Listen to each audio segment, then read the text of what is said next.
Say hi to the people watching the VODs on YouTube. Hello, VOD people. Hi. Hello, Hello, people. Hello, hello. Amazing. Yes, sir. I Yes, totally heard sir. every one of us, and not like a giant mishmash of voices. Yeah, exactly. Now I want somebody to roll me a d4, please. A D4. Yes, sir. I've done this before. Gonna do it. Oh, you have been beaten. But it's funny. Rexmoa, today is your day.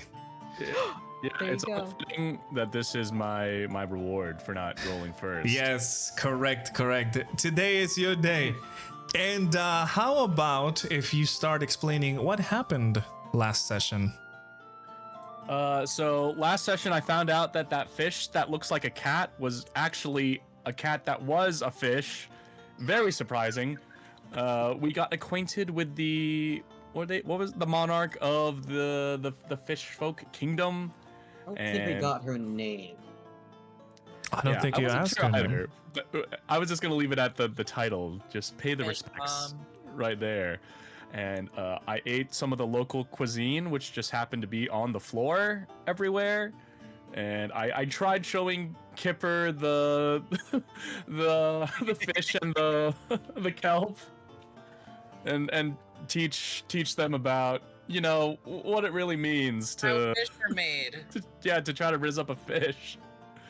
And Oh, Taurin and Ambrose both got into little adventures of their own and got some rewards. I believe Taurin got, what was it, some kind of magic jewelry, right? Was it a ring or like a necklace? A ring. It was a ring. Yes, that's correct. A ring among the lobsters or like crabs, or it was like something pinchy and that shell-like. indeed does ring true. Oh, shush. I'm sorry. Yeah. And Ambrose was just talking to the locals, getting in that culture, trying to build some camaraderie with the fish folk. A different then- type of reward, if you would.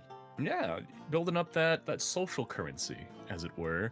And the grand finale of the last session is we faced the Monarch's champion, which turned out to be a giant octopus. And that was really miserable for Rexmoa because I was basically being hugged the entire time. And I was on the cusp of dying if it weren't for my ravenous appetite. But we, the Crenia crew, managed to overpower that octopus and best them in a trial of combat, impressing the Empress and the fish folk and letting them give Miss Bell another chance. And it ended with us coming into contact with this artifact that various factions around Misspell have been vying for, and as soon as it touched our hands, it gave us a little surprise. Correct. That is true. It gave you some interesting visions, isn't it? Huh? It gave you some very interesting stuff to think about, as a matter of fact. Yes. For now, you guys open your eyes. This kind of electricity, kind of tingling feeling that you guys felt after touching this stone, this brooch plate, I don't know what to call it. It's basically an ornament with this very interesting looking stone, fades away, and you return to consciousness again, being in front of the battle that you guys just had. The regent obviously offering a chance of, retribution for the human city of Mistbell if you guys defeated her champion, which very well explained. It was a giant octopus that was camouflaging and attacking you guys. And yes, you guys come to be and are greeted again by the same throne room that you guys were before. The deep dark abyss below it. A lot of fish schools swimming around it, some bioluminescent, some normal. The champion had retreated to this darkness, having lost one of its limbs, and it's now being held by Rexmoa, which is a very heavy limb, by the way. Rexmoa, it is quite a large tentacle that you ripped off this champion and are now carrying as a trophy. The regent looks at the group, a little bit curious about why you seem to have stopped in time. And then she raises her hand as the yelling and clapping, well, not clapping, yelling and chanting of all the other merfolk that were around spectating this challenge stops immediately. And she goes, "Good. You may now return to the surface. You will have my protection until you are back. But let it be known, if the truce is ever broken again, your city will have no such luck of a fair trial by combat."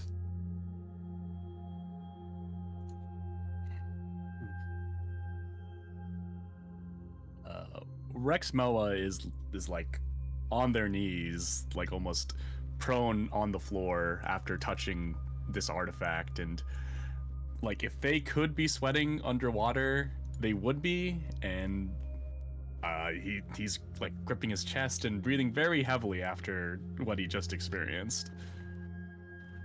Correct, Rexmoa, you are very injured, as a matter of fact. You probably took most of the damage, if not all. No, definitely most. I remember the champion hit a couple more people, but you were the more affected because you were right there next to it. I think it might have just been me and Rexmoa. It might have been just you two. Yes, correct. We had to protect our squishy spellcasters. So, now that the queen has finished her speech, she kind of gestures to the guards, and the guards that are swimming around this large arena just start closing in on you and gently gesturing for you to move outside of the royal chambers. Do you guys have anything else to say before being escorted outside? I don't know. I just feel bad for like the princess more than anything. Can I turn back into a Taurin? Of course. Since I'm still a bear. Yep, totally. You can use you can just turn back into Taurin. Let me just boop. And Permanent bear spell. Just asking. And Taurin, you may drag your token into the field. Okay. I should be fine to do this now. Oh no. Hope This is works. a really bad idea. Oh boy. Oh. Oh, Villa. Rexmoa is like nudging Kipper.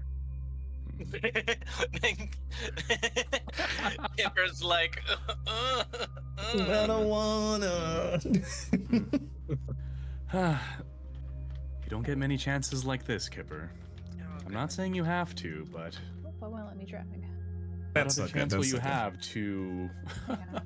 learn more about the fish and the kelp? dang. Rexmoa says as he's leaning on his quarterstaff right now, but still trying to crack a smile. Bollocks. Okay. Oh, hold on. I'm gonna roll.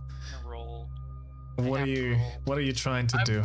I think charisma. I'm gonna have to like try and classily riz up the daughter. All Just, right, but how are you going to do these? But before you roll, how would you describe the action that you're trying to do? Hold on. I should probably look at my inventory. What can I gift to a monarch? That would not be token to remember your parents. Hey, here's an image of my dead parents. Hey, here's an image of my dead parents. I don't think a monarch would like that. I'm going to be real with you. A small mouse. Oh god, that thing is probably dead already. Yeah. No. Hempen rope, common clothes, dang nabbit, scale mail, a small knife. Here, remember Just pull out a me. knife. This is going wrong. Rexmoa sees I have a Kipper. coin purse. Kipper just like rummaging through their stuff, and he says, "Lad, your words are worth far more than anything you can pull out of that pack." I'm like, I was hoping I had a flower from like, the flower shenanigans. Wait 1 second. Okay, Kipper walks over to Ambrose and like yanks a flower out of Ambrose. Okay, yeah, sure. I'm still kind of like leaning. I'm like using my sword to lean on it due to the vision. As I'm kind of just holding my head slightly, and I just kind of glance over you as you hop over, and grimacing for a moment as you just pluck a flower that's like coming out of my skin. I hardly like actually make any sort of motion when you do so. I'm more focused on the actual injuries I have. All right, so you pluck a flower, and Man, I'm the worst apparently to Ambrose. Sorry about our friendship. It's just me taking advantage of you. no. I'm going to go up to the princess and kneel down and hand her this flower, and I'm going to should I say stuff or should I roll first? You should tell me what you're going to do and then roll. Okay, I was just gonna tell her that I wish we had met under different circumstances. All right. How close are you gonna get to the princess? Because I will say, once you reach this point in the stairs, these two very strong-looking guards kind of step forward. And Should I just announce, walk to the bottom of the stairs and then announce myself to the princess? that would be up to you, my friend. Okay, well, I'll just do that. All right. How are you doing such thing? Walking. Yes. And what are you saying to announce yourself to the princess? Okay, so I can start now. Mm-hmm. Okay. I guess I start off by saying, "Princess." It's a good start. You see the merfolk, younger merfolk, behind the regent, kind of poke her head and just kind of look at you. The mother is not looking impressed, by the way. Okay, understood. I'm gonna kneel down. This is very intimidating. I'm gonna kneel down with the flower. I'm gonna be like, I apologize for the way that we first met off, but I would like to give you this offering to remember me by. And, I guess the goodwill between, people on the land and people under the water. You can see, Kipper's really flustered right now. Okay. Just because the princess was released by you guys, I will say, Kipper, roll me a persuasion check with advantage. Okay. Let's see what's up in the first roll of the session. This would be embarrassing if it sucked. Let's see. Persuasion. I'm actually sweating. Advantage. Yes. Is this the right one? Oh, let's go. Okay. Nat 20. Nat 20 for the first roll of the session. Good. That was quick. The princess behind the regent kind of giggles at this. The regent, with her, serious expression, a little annoyed because you beat her challenge, her expression kind of softens and she shows a slight smile at what you're saying. She gestures one of these large fish folk and he swims towards you and grabs the flower and then swims back and hands it to the princess. The princess just kind of takes it and admires it as the man returns. And she gives you a little wave as, the guards are still gesturing to move out. That's my future wife. I mean, what? No. Yeah, if anybody else wants to do something before leaving the throne room, because Rexmoa has something to do as well. If not, then you can just go ahead, Rexmoa. Right. And I would like to examine this. Let's call it like the crest or the medallion. This artifact that everyone's been fighting over. Since now Rexmoa has it in his hands, I would like to see if I can glean anything from it. give me an investigation check, please. All right, investigation normal. Yep, just normal roll. All right. From what you can tell in the craftsmanship of this item, it is basically a decorative crest, something that is mostly to be displayed rather than anything else. Of course, it looks valuable. It looks like it's worth a lot of money. The problem is selling one of these things would be kind of difficult if, people know where it's from. So, as for anything out of the ordinary, no, you can just see this very interesting looking crystal embedded in the middle of this bell looking crest. The crystal, as you move it around, kind of, while examining, you can see opalescent glow shining in different colors as you just, examine the object. So Rexmoa looks up from this crest and his gaze faces the throne, and he attempts to speak to the what are they, the Empress or the Queen? I forgot what we decided last time. We'll call it Queen. She has many titles. Yeah, well, Rexmoa speaks to the Queen, and he says, I know the fish folk are not creatures of avarice, so tell me, why are you all fighting over this simple trinket? The Queen, looking now at you, Rexmoa, goes, it is not the value of the item, but what we fight for. Money could interest us very little. But what it means to your people, that's different. After all,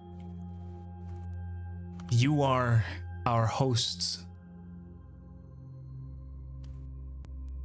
But we are the one who rule this land from underneath your noses.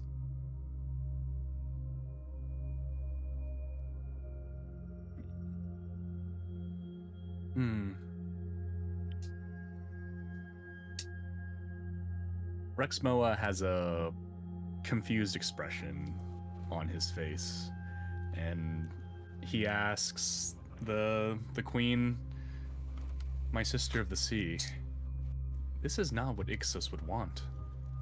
We are meant to be living in harmony, one with the waves, and let the currents of life take us on our journey. We're not meant to fight and writhe against it like this. At the mention of Ixos, the Merfolk kind of scoffed at you.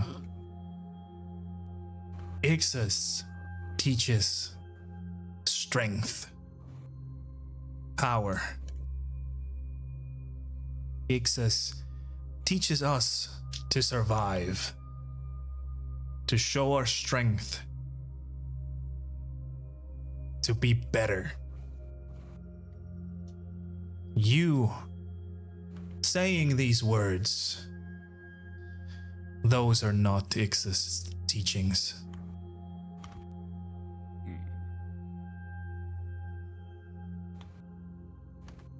Yeah, Rexmoa bows his head, and although he is confused, he can tell that there's not much more to glean from this conversation, and turns around to leave.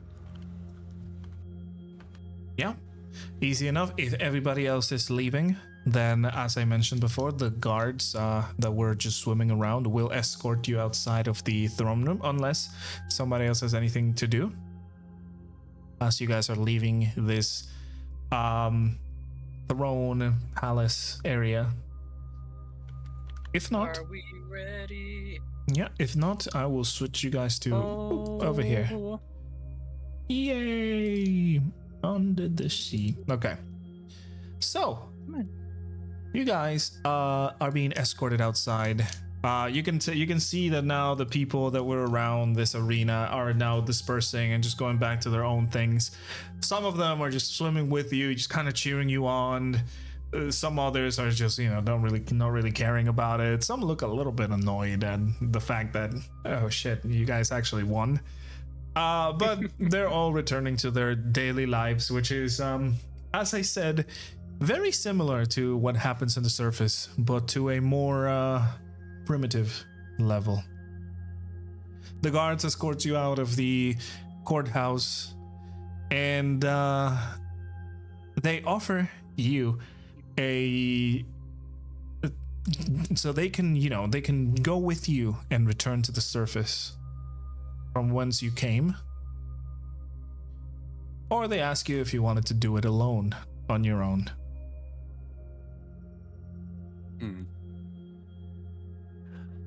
Well, I look to my comrades, and Rexmoa is very much limping out of the palace, and he says, I don't know about you all, but I would not mind a hand leaving this place. Kipper looks up. Kipper was not paying attention. Kipper's hands are still on his face. He is hiding that he is still blushing.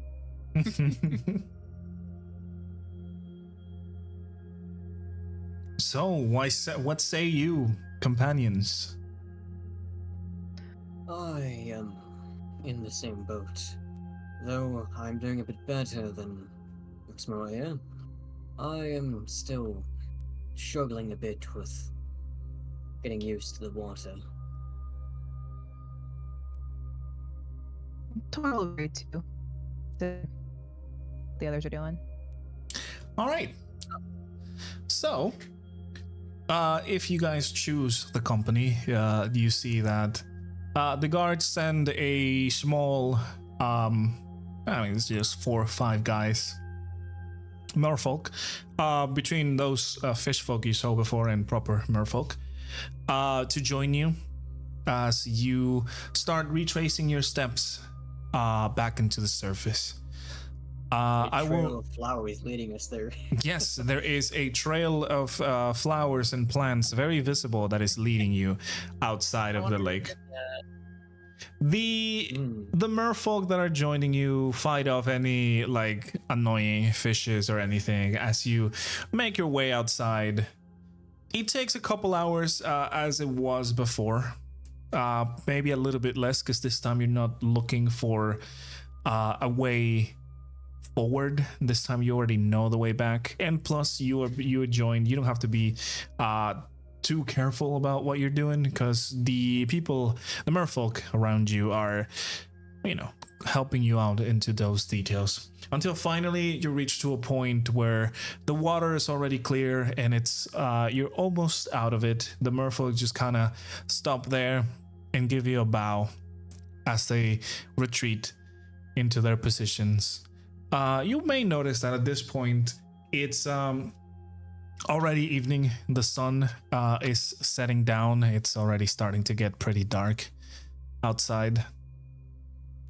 And you managed to come out into the area of the lake that you guys were in before, where this small settlement belonging to Mistbill is located.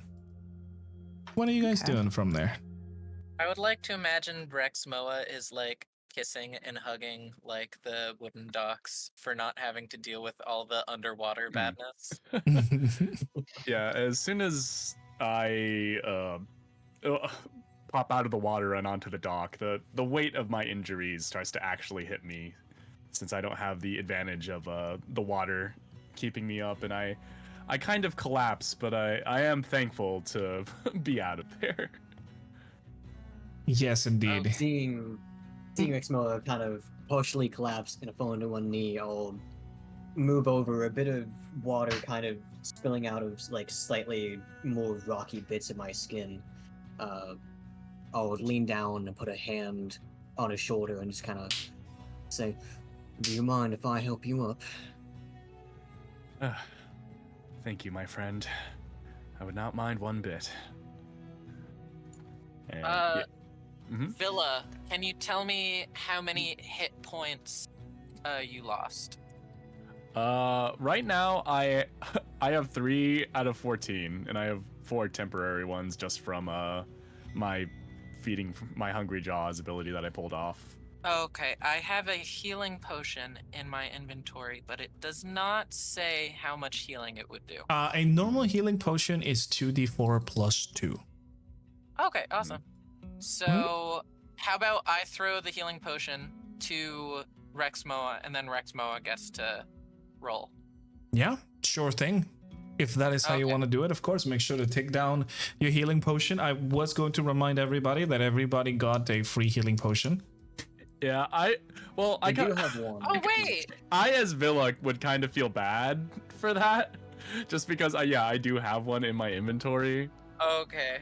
But if you, like, as Kipper, like, if that's what you want to do, caring. I think I'd Kipper feels appreciate bad it. because Kipper Yeah. can't... Kipper out of mana. Kipper would, like, I could heal myself on a regular day, so I'm gonna heal you with my drink that I got. I forgot where. I got it somewhere. So, like, I just walk over to Rexmoa, and I'm like, oi, you're looking pretty rough there, buddy. Do you want a drink? You want a little, you're looking parched. For once in the day, Rexmoa does not particularly feel hungry, but, just Kipper's kindness and the offer of this liquid relief, I will gladly accept. Thank you, my friend. Ixis's blessings are many. All right, and if you're going to drink the potion, as I said, Villasaurus, you roll me a 2d4, add 2 to that roll, and Kipper, take down that potion out of your inventory. Okay. All right, that will be 7 points of healing. 7. Exactly. Okay. So now I'm at 10 out of 14. Nice. And Perfect, yeah, perfect. The effects of the potion are almost immediate on Rexmoa. Like the aching in his muscles subsides, and although it's still kind of a chore to stand up from the dock and he still feels the weight of the journey, he can definitely make it back to Mistbill. Yeah, easy enough. You guys are able to go back to Mistbill. I will give you a little reminder. The sketchy wizard you guys met asked you to meet him outside, or you can return to the regent, to Pharanon, the regent of Mistbill, and get your reward from him. Yes, I I don't did care want about to- politicians. I want, I want to give it to the sketchy wizard in the alleys. The one who's more likely to end the world, Yeah, I did want to stop us before we continued on actually to the city. Just saying, before we continue on, I think there are a couple of important things we need to speak about. Like what? Well, while I'd like to start with what to do with the crest, what comes first is... I feel like you all shared what I saw. We were all in varying bouts of confusion immediately after Rexmoa grabbed the crest. I saw chaos, and it makes me worry. Do any of you have heads or tails? What we might have seen?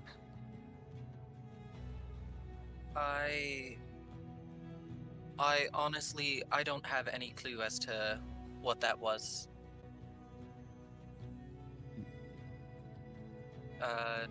Rexmoa, did you have any... I saw that kind of wrecked you back there. Like, really, really bad.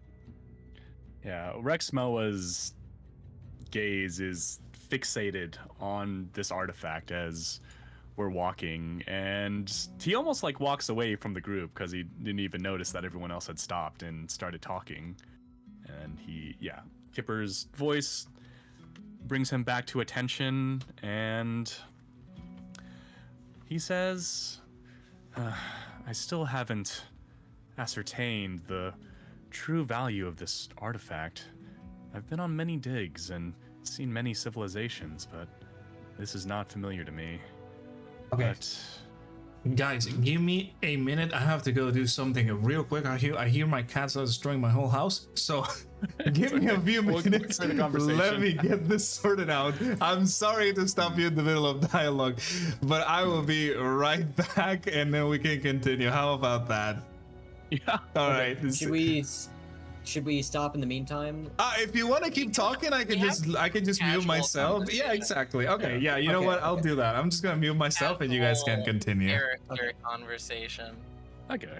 Okay, as Rexmoa was saying, Yeah, it's like, I may not know the origins of this artifact, but I can tell you in my time doing digs, I've seen many characters just like that wizard, and they rarely have the best intentions. At least with the mayor, this artifact can return to Misspell. I'm gonna be honest. I've never really trusted the region at Mistbell, but I at least know the worst thing that he's going to do is going to be like use the power to like just stay in power in Mistbell. He's not gonna like, I don't know, set fire to like the whole western continent. I'm not that wizard guy. He was pretty shady. Not gonna lie. I would agree on the latter. I do not know the regions well, but I do understand both your sides.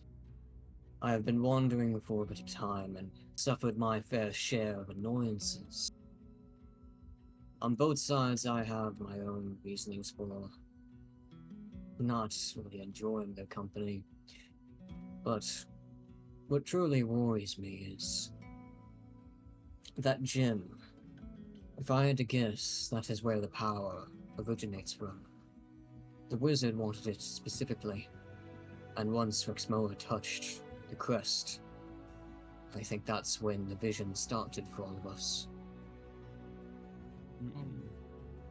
My gaze turns to Taurin, and I wonder if you have anything to say about the situation.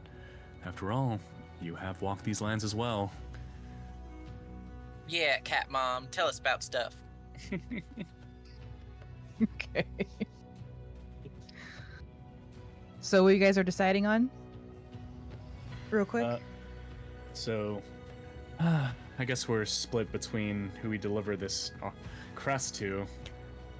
Because we got the regent. out or of the character, I wizard. think it'll be more exciting if Mhm. we give it to the wizard man. Mhm. It will be less We exciting. can have like a quick out of character conversation because Quartz was not here during that whole little arc. Oh yeah, okay. Yeah, Okay, Yeah. so that's what I was asking. Yeah. yeah, so basically, before we even entered the lake, we got contacted by the mayor, who initially gave us the mission to broker peace between Misspell and the fish folk. And at the last minute, he added this little request of like, hey, if you see this artifact, it's like the crest of Misspell. You should really give it back to me, and I would greatly appreciate it and would reward you properly. And yeah, Bip Bip for Dishonor. Do you want to explain the bit with the wizard? Yeah, so it was a bit of a strange circumstance where it's the same wizard that we originally met the first session that was showing off, I suppose, parlor tricks of the history of Crenia, but he returned to request to have the little gem that is in the crest that we found, and we're told a little bit about. Supposedly it had some manner of power, and the wizard wanted it. He did not explain why, and he was very careful about how he worded things. And not only this, he spoke to us more about that in the privacy of a seemingly abandoned home in the middle of the slums. And when the guards happened to arrive on scene just to be like, hey, you guys are supposed to be down with the merfolk, we kind of need this to be done now, the wizard instantly disappeared before they found him, and then came back immediately after the guards left.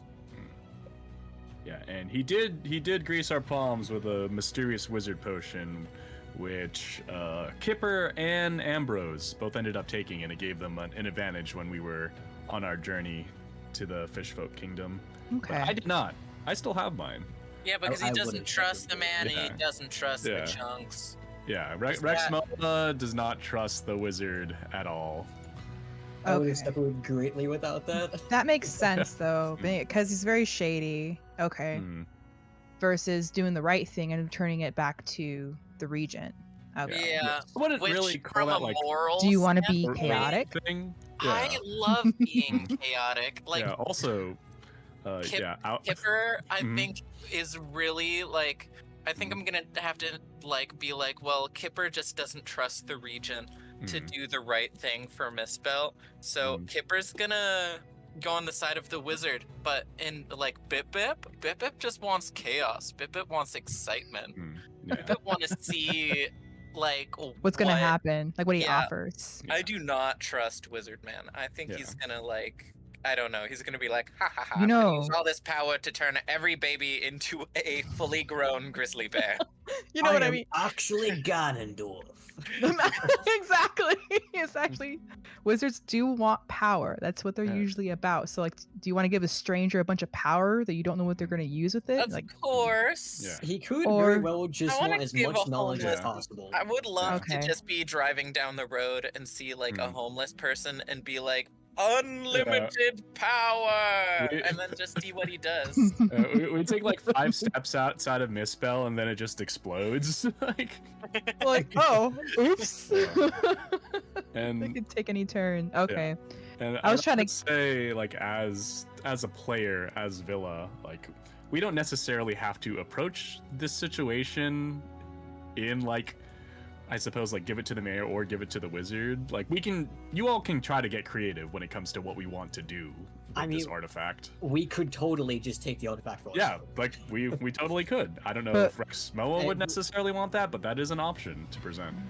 Okay. Because, technically speaking, the region Faranon only wanted the crest itself, because it's a symbol of Misspell. Yeah. Right. And then the wizard wanted the gem that was inside it. So technically speaking, the thing that would get us good graces everywhere would be giving the gem to The wizard. the wizard and the crest to Mm, the regent, which of course, mm, theoretically speaking, we don't really know what the regent knows. I am trying to remember if he told us about the gem. I'm pretty sure he did specifically mention that there was a precious gemstone in there. So I would think that Right. Okay. I think I do remember that. if we return the crest without the gemstone, it would probably cause some like eyebrows to be raised. Can I like We can- slurp that gemstone right out? I was gonna say Why like did with you Taurin say it then. like that? So, like shuck it like a clam. Yeah. Exposed I mean, we apparently were good in at that combat with the Kraken too, so I Mm. mean, we could always we- say, "Oh, there was oh, this we gem could in there." say it was, We didn't like, know. Yeah, that is an option. We could try to deceive him. Little deception never hurts. Yeah. Wait one what- second. Try to So see what- could we give the Mm. gemstone to the wizard and then the rest of the thing to Mm. the mayor? Yeah. Yeah. Do we want to switch back to like an in-character conversation? Yeah, that'd probably be best Yeah. because theoretically speaking, what we think is people might be different from what our characters think. All right, Yeah. I'm back. Sorry about that. Oh, this is perfect. Oh, Awesome. We were just about to actually get to deciding stuff. oh, so- perfect. That's good. Sorry about that. Is your home in one piece? Yes, now it is. Good. All right. So, who in character, I guess, wants to present what we just talked about? Who's gonna pitch the idea? So I guess technically speaking, we Rexmoa did just ask what Taurin is thinking about the situation. Yeah. Oh, yeah. So that is how we where we could- left off. Leave off there, yeah. I'll Right. pick up from there. I mean, Aaron, Let's all try to get pressure on you. Okay. All right. So in character, Taurin would say, "Well, there could be a couple ways to go about this, but let's try and give the gem to the wizard and the crest to the regent. Let's see what the wizard has to offer for the exchange." Rexmoa Interesting. lets out a deep sigh upon hearing this. And he says, Taurin, I recognize your nature to try to get the best bargain out of a situation. But that just doesn't sit right with me. This artifact, we're not just giving it back to the mayor. It belongs to the people of Misspell. Taurin would reply, "You do have a point. Okay, let's talk to the regent first." Kipper's like, Mhm. well, if we're gonna talk to the regent, he's pretty much, if he knows that it has the gem in it currently, and then you're like, well, we know this shady wizard we met in a back alley.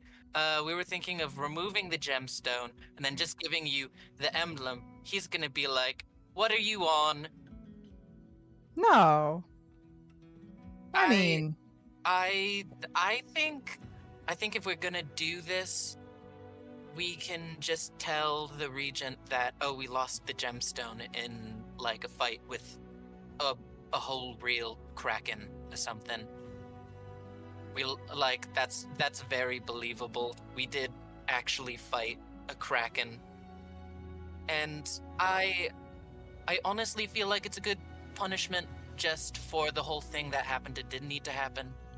I mean, I guess the punishment was also lots of people dying in the streets, but I don't like the regent, so there you go.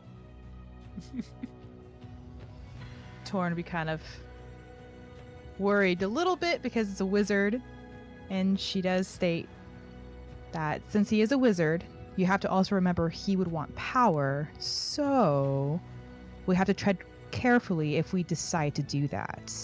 We don't know what his ulterior motive is going to be. Yeah, you're right. You're right. I don't know. I think I just have bias. I don't know the wizard, and that immediately makes me more inclined to trust him, because most of the people that I've known in my life suck. So, yeah. I am sorry to hear that. But at least at the moment, The Regent of Misspell has not done anything horrible to make it not worthy to give the entire crust back to him. Us being complete and total strangers to the wizard worries me a bit more. Theodric was suspicious enough of the guards that he was not willing to speak within. The fact that he disappeared as soon as they arrived on scene makes it seem as if he may not be on the same positive terms that we are with Baron or the guardsmen.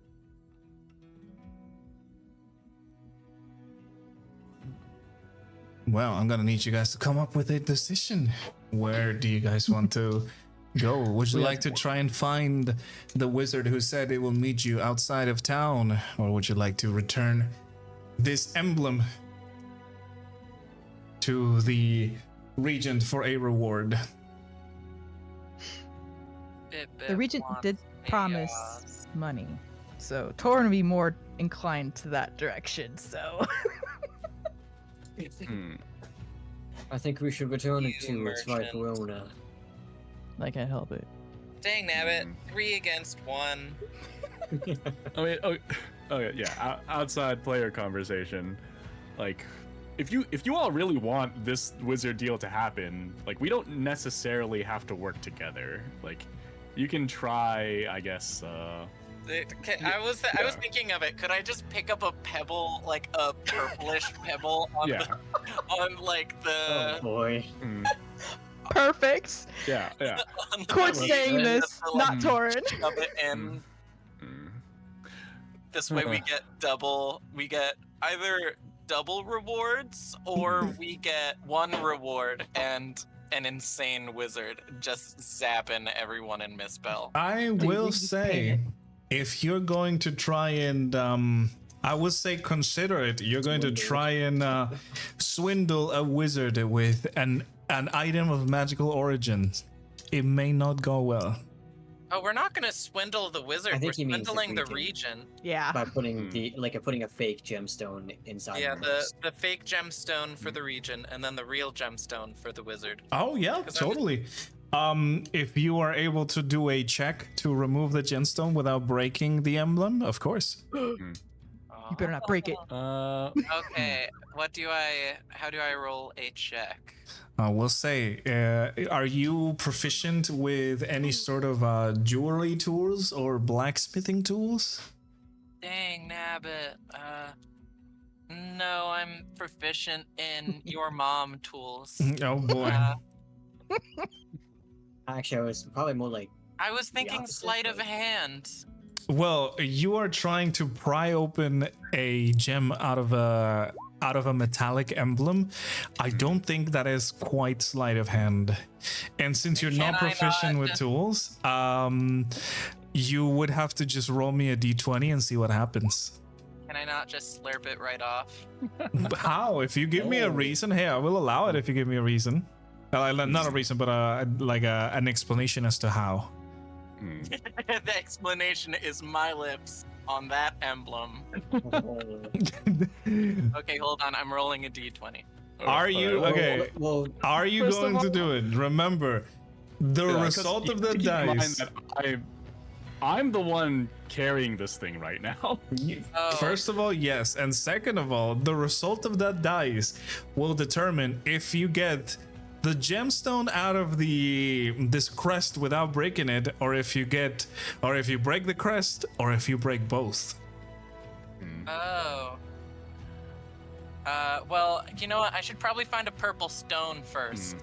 Yeah. So, in the middle of this conversation, Rexmoa, like mid-sentence, while trying to argue for returning this artifact to the mayor, he kind of like keels over again, and just happens to drop it in the middle of the group, and like has his hand on his head and the other hand leaning on his quarterstaff. Oh no. Oh boy. Oh goodness. Rexmoa, are you feeling okay? Is the potion not fully working? Sorry, it's Okay. just from whatever happened in that throne room seems to have a little bit more of a potent effect on me. And he's just trying to collect his breath real quick. I'm so sorry, I don't have any mana left on me, but if I did, I would use bless or something. One of those things I have. I definitely know how my spells work. I will give you this. Bless is not a healing spell. No. Don't look up where. Don't ask me where I went to spell learning school because don't ask. And as the Kipper is like once again getting flustered, he grabs the thing and he's just like, okay, like very obviously he's grabbing it. He's not doing sleight of hand. I'm just assuming no one's gonna think anything of it. Sly little bunny. Yeah. And Rexmoa is just trying to recover his breath real quick, and he just says, I think if I can just make it back to town and find a nice corner to sleep in, I'll be okay. I will remind you, the regent offered you accommodations as well. Okay. Dang nabbit, I really don't want to break both of them. Or break one of them. Like, what would I have to roll to not break either of them? It Very would good be there, nat just 20. a D20. It's just a simple d20, and the result of that will determine, like I said, if you manage to pull out the gem with the crest intact, or if you pull out the gem but the crest breaks, or if you break both. Do I have to roll to find a purple stone and then also because I'm like I don't have paint on me. I will have you just roll a normal like investigation check. Oh, okay, well I'll at least do that because the worst thing that'll happen is I see nothing. Yep, go ahead. Raising then. my hand. Or I just look directly at the sun and become blind for the rest of the May I session. speak? Yeah, you can. Yes. I'm so sorry. No, you're good. It's like, can I say something real quick? Can I do detect poison and disease on Villasaurus just to make sure he's not like poisoned or anything else? All right. Yeah, totally. You can cast it. Okay. Sure. Just making sure. Yeah, you can totally cast it. And focusing on Rexmoa, what are you feeling, Rexmoa? Is it just... no, go ahead. Sorry. Yeah, I was gonna say ever since I first came in contact with that artifact, Rexmoa didn't feel great beforehand, given how the encounter with the champion went, but there has just been this almost like lightning in his head that will not go away. Okay. As Do I have to for roll? no, you don't. Well, normally in this scenario, another thing, yes, you would, but now in this one, I will give you. Rexmoa is not diseased or poisoned. He's only shook for what the visions that he's had. Okay. So, Let's go rest then. what is your decision, friends? Do you guys want to attempt to extract the gem and try and get both the rewards or nothing? Or are you going to do the right thing? Kipper thinks right thing is not thing that others think right thing is.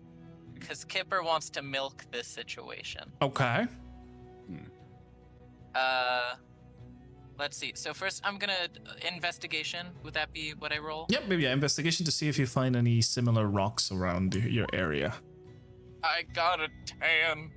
Looking at the rock and the emblem and around the area, like the lake shore and everything, you can find similar, like, shaped rocks. Color, not really, but shaped, yeah, totally.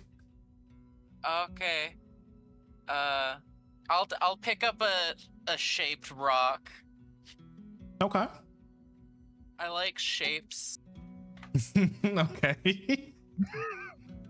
I'm gonna have to figure out how to make this purple on the go. Dang nabbit, we should probably go into town. I don't... Dang nabbit. How the heck do I make it purple? Do I, like, take some purple flowers from my flower trail? Your flower trail is no longer. No. Keep No, in I mean, mind, like, you I can mean, try to play this from a few different angles, just like as a player. Like, even if your little deception plot here doesn't work, you can, like you said earlier, Kipper could just try to lie. Like, whether like Taurin and Ambrose are witnessing this, because Rexmoa is definitely not. He's in another place right now. Understood. I'm small. I'm easy to miss. No, you know C what happened. I have a tiny stone which I'm putting into my items. I will say these words, people, as nighttime is approaching. There has just been a massacre that occurred recently in the Plaza of Mistbell. The town gates are gonna be closed for the night. Okay, we should get going. And probably all the merchants are closing shop too, aren't they? Oh yes, especially because of what just happened. Huh. I just knock on people's doors. I'm like, you got paint in your house. Wait, the alchemist guy. Can I go to his place? I'm like, can you make this purple? Taurin just raised an eyebrow. What's this little buddy up to? Hey, you can totally try, but as I mentioned, I guess I'll offer one. Okay, we're final going thing in. go ahead, You could try to Ambrose. persuade me. This discussion we're having here. I'll say, well, we do have quite the decision here. I think we probably should return it, but admittedly, I do not mind either way. I have been spurned by both sides, both people seeking power and those already in power. However, it should be returned to Mistbell. But if you all disagree, I am happy to do whatever you wish. It is only right for not properly protecting you in all recent fights. I would also mention the easy part would be to fake the rock. The hard part would be to remove it from the crest. I know. Don't I have some tools or something in my kit? I think you have alchemy tools or something like that. I think you're a druid. You should have alchemy tools, I think. Wait I one will tell you, second. I got Hi. nothing interesting going on with my character. I got druidic focus. I was gonna say focus. Well, a druidic focus is whatever you use to cast your spells. It could be like a little carving or something, like a necklace, or I don't know. I had So- one of my characters, his druidic focus was a wooden mask that he carved himself. Hmm. I just realized that I still have mending though. Hmm. You do. But Mending would fix something, but I will say it probably wouldn't fix it if the crystal broke, because Yeah. the question is, if the crystal break, does the magic also go away?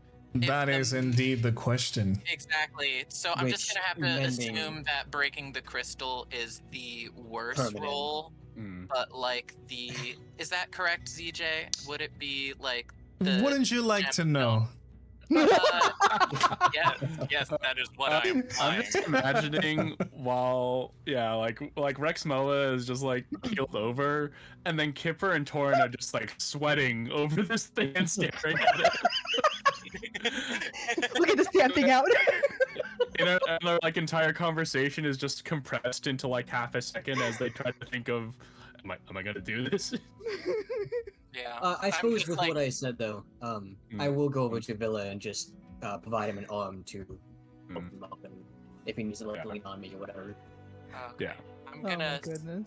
speak as Kipper. Mm. No, I think it's a 3-1. Give the emblem back to the mayor, regent, whatever. Yeah, it's all good. Yeah. Yeah, don't worry. I'm so Yeah. proud of you. Yeah. And No, I'm lying. Rexmoa just he raggedly says as he leans on Ambrose, is like, I'm sorry, my friends. I appear to have dropped it. Would you mind carrying it on the rest of the way back? I've already got it, We can friend. get to an Don't end. worry. Oh boy. So you guys head inside town, correct? Yeah. Alright. Yeah, easy enough. You are already located in where you are, and the bridge to town is not really hidden. So you are able to make your way inside of this large lake town once again. Are you guys headed straight for the regent? Well, Let's see. That's where I would naturally head. Yeah, and that's where Rexmoa definitely wants to go as well. He definitely wants to like end this day and get some rest. But I mean, I Kipper. am kind of guiding Rexmoa, so we'd probably be Yeah. following everyone else rather than actually taking, you Yeah. know, front and center and leading. Yeah, I'm Aw. actively trusting where that everyone. Rexmoa is under the assumption that we're going to the mayor, and he's simply just using all of his energy to prop himself up and just walk along with the party. okay. Can I like just say like, hey, I'm gonna go to a place I know I need to get some mana potions, which I totally do need to get some mana potions. But Kipper's gonna try and sneak to the alchemist, or ZJ if there's anything in my area that would be better. Okay. Well, okay. Wait. Hold on. Let's. Okay. So you guys are trying to go to the regent, and Kipper's gonna split from the group. I was thinking of just asking for them to wait for me for a moment just to grab some mana potions. Okay. Quote unquote. I'm just thinking of how I would sneak away to do this. Well, you don't necessarily have to sneak away if they're waiting for you. I mean, you can just Yeah. go into the. You can just go and find the alchemist, or any sort of shop of magical related items that you may find.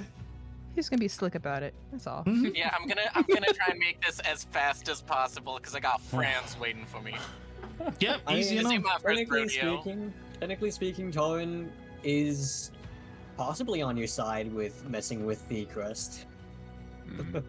I mean, all you gotta do is say the Or, word. like, the monies. It might be beneficial to have two people working on it.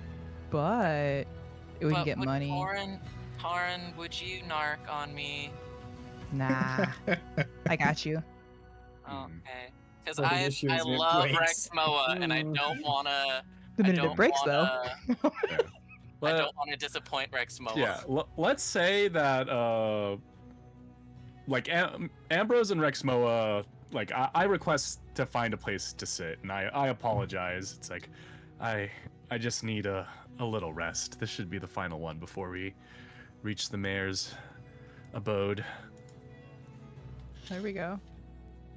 Okay. I'll go with you. Rexmoa. If you guys, while you're resting, I just need to go out and grab some mana potions. You know, because I'm always out of mana and I'm never able to heal you, and I've been feeling kind of bad about that for the past few fights. But Taurin, would you like to accompany me? You know, darn, I'm missing some things out of my pack too. I need to go stock up on some things, so I'm just gonna go with Bip or Kipper. we I'll be back. we like lock arms Uh. and like skip off. Yeah. Rexmoa kind of like laughs under his breath. It's like, these kids never prepared, are they? Alrighty. So I'm assuming Ambrose and Rexmoa are staying, just waiting for them. Yeah, Mhm. I'll give kind of a weird look to Kipper, but I don't actually like say anything. Right. All right. So Kipper and Taurin, where are you guys headed? The alchemist. All right. I The know alchemist. where the alchemist is, and technically Taurin does too, because she drank the thing that made her invisible and then eventually turned into a fish. Well, no, she is a druid. She can turn into a fish normally. Canon? It's canon that the three of us drank the stuff, and the effect. I got flowers. Okay. Rexmoa became glowy, and Taurin became invisible for the whole. I did.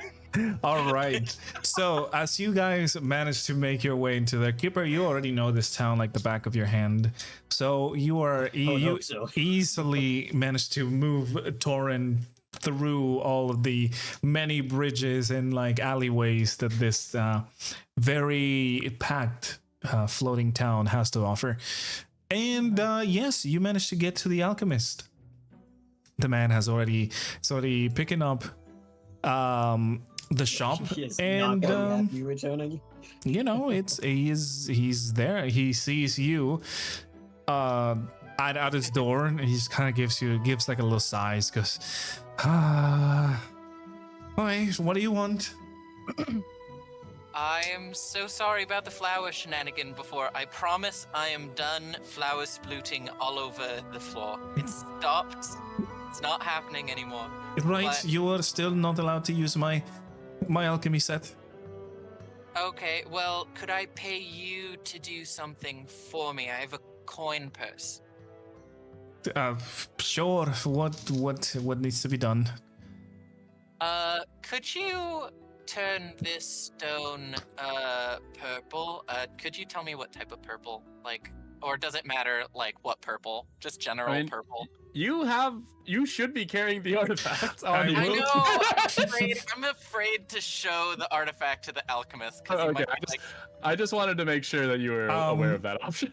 Kipper, I will remind you, the stone embedded in the artifact is in fact clear, transparent almost. Okay, well, he's an alchemist. He can probably turn the tiny stone into a gemstone. I don't know. I'm giving him. Yeah, money. I mean, If I hey, recall correctly, it was a transparent, like opalescent. exactly. The stone is almost transparent. It's kind of whitish, almost transparent. But once you move it into certain directions, you see an opalescent glow follow. Okay. And I just turned to Taurin and I'm like, okay, do you get what I'm trying to do here? Like, are you okay? Are we on the same page? You're trying to turn that rock purple, right? Yeah. Okay. Yeah, I get what you're going with. She's just like, purple. I like purple too. Purple's good. No bias at all. None. Okay, that's good. Okay, I'm gonna talk to the alchemist. Uh-huh.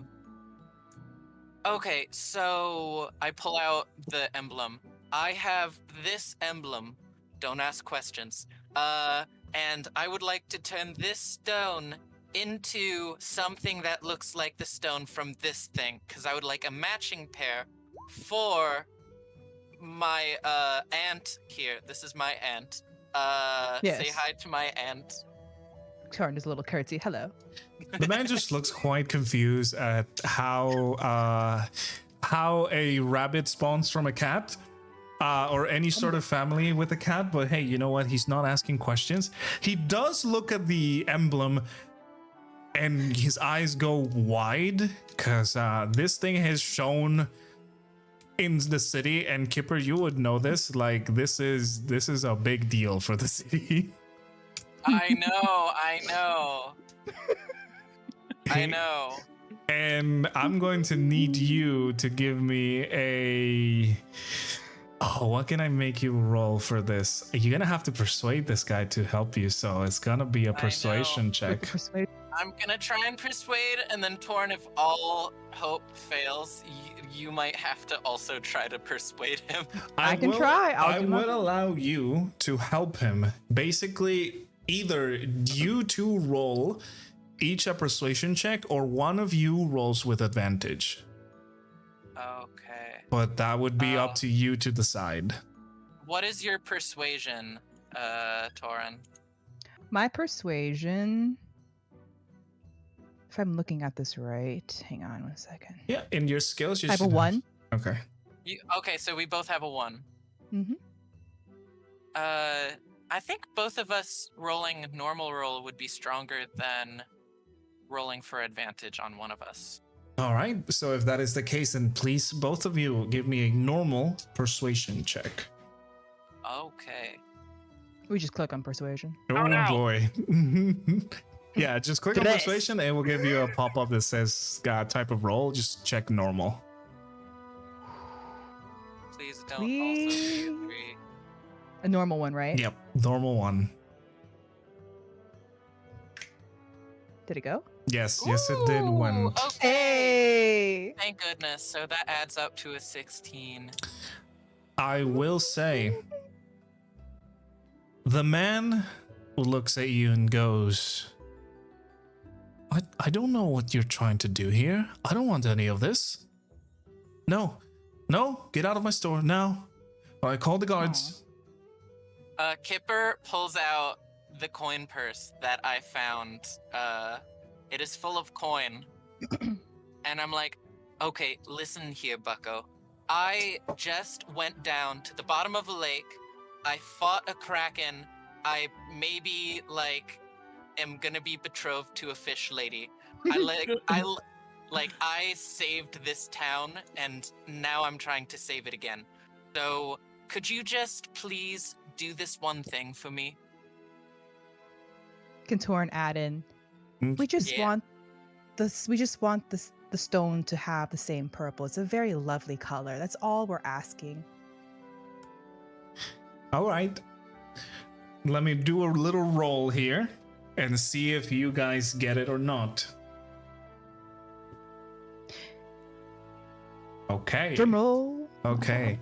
The man goes, oh, it's fine. Give me that. Just kind of takes the stone from you, and the emblem, the emblem he's carrying very carefully. By the way, he is like trying to really not do anything to this thing.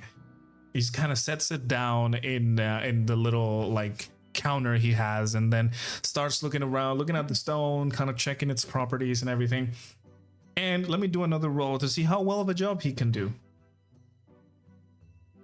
Yes. Okay.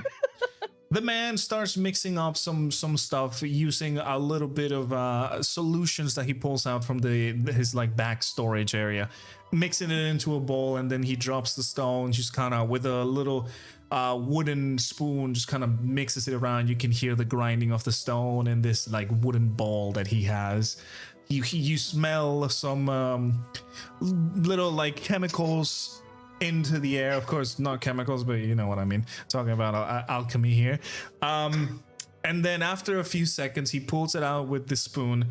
You can see that the stone is transparent now.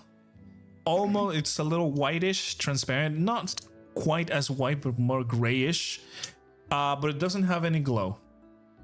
Ow. And that's what he hands. He goes, that's all I can do. I'm sorry, this is a very unique stone. Aw. But it Thank looks kind of you similar. So much. Honestly, this is much better than what I was expecting.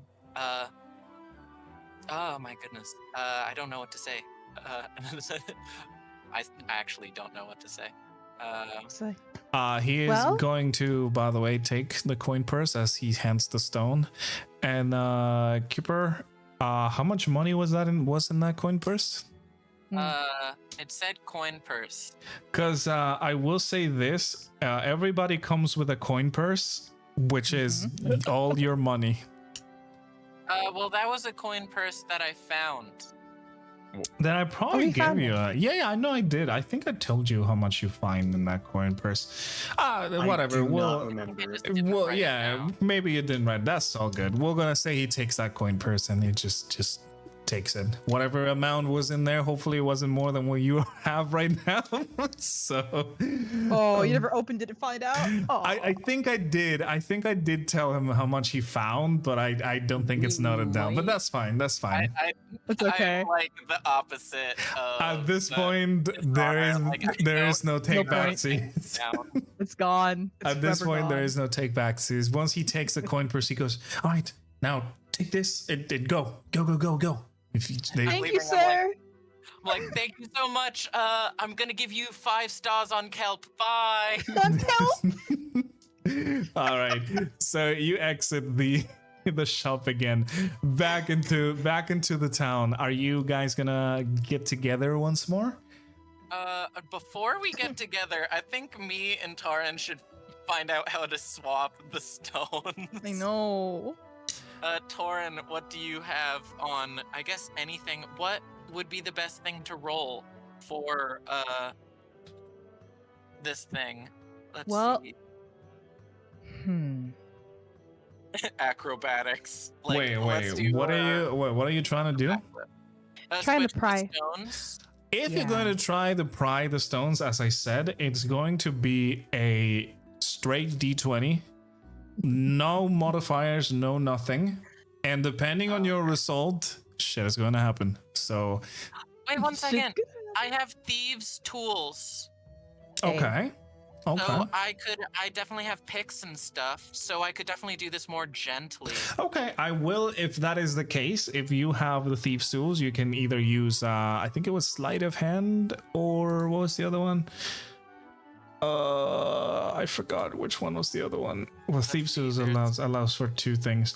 But okay, well, I will allow you to use sleight of hand for this one. Either sleight of hand or it was either wisdom, I think. I don't remember. Should I use sleight of hand with advantage or normal? No advantage, normal.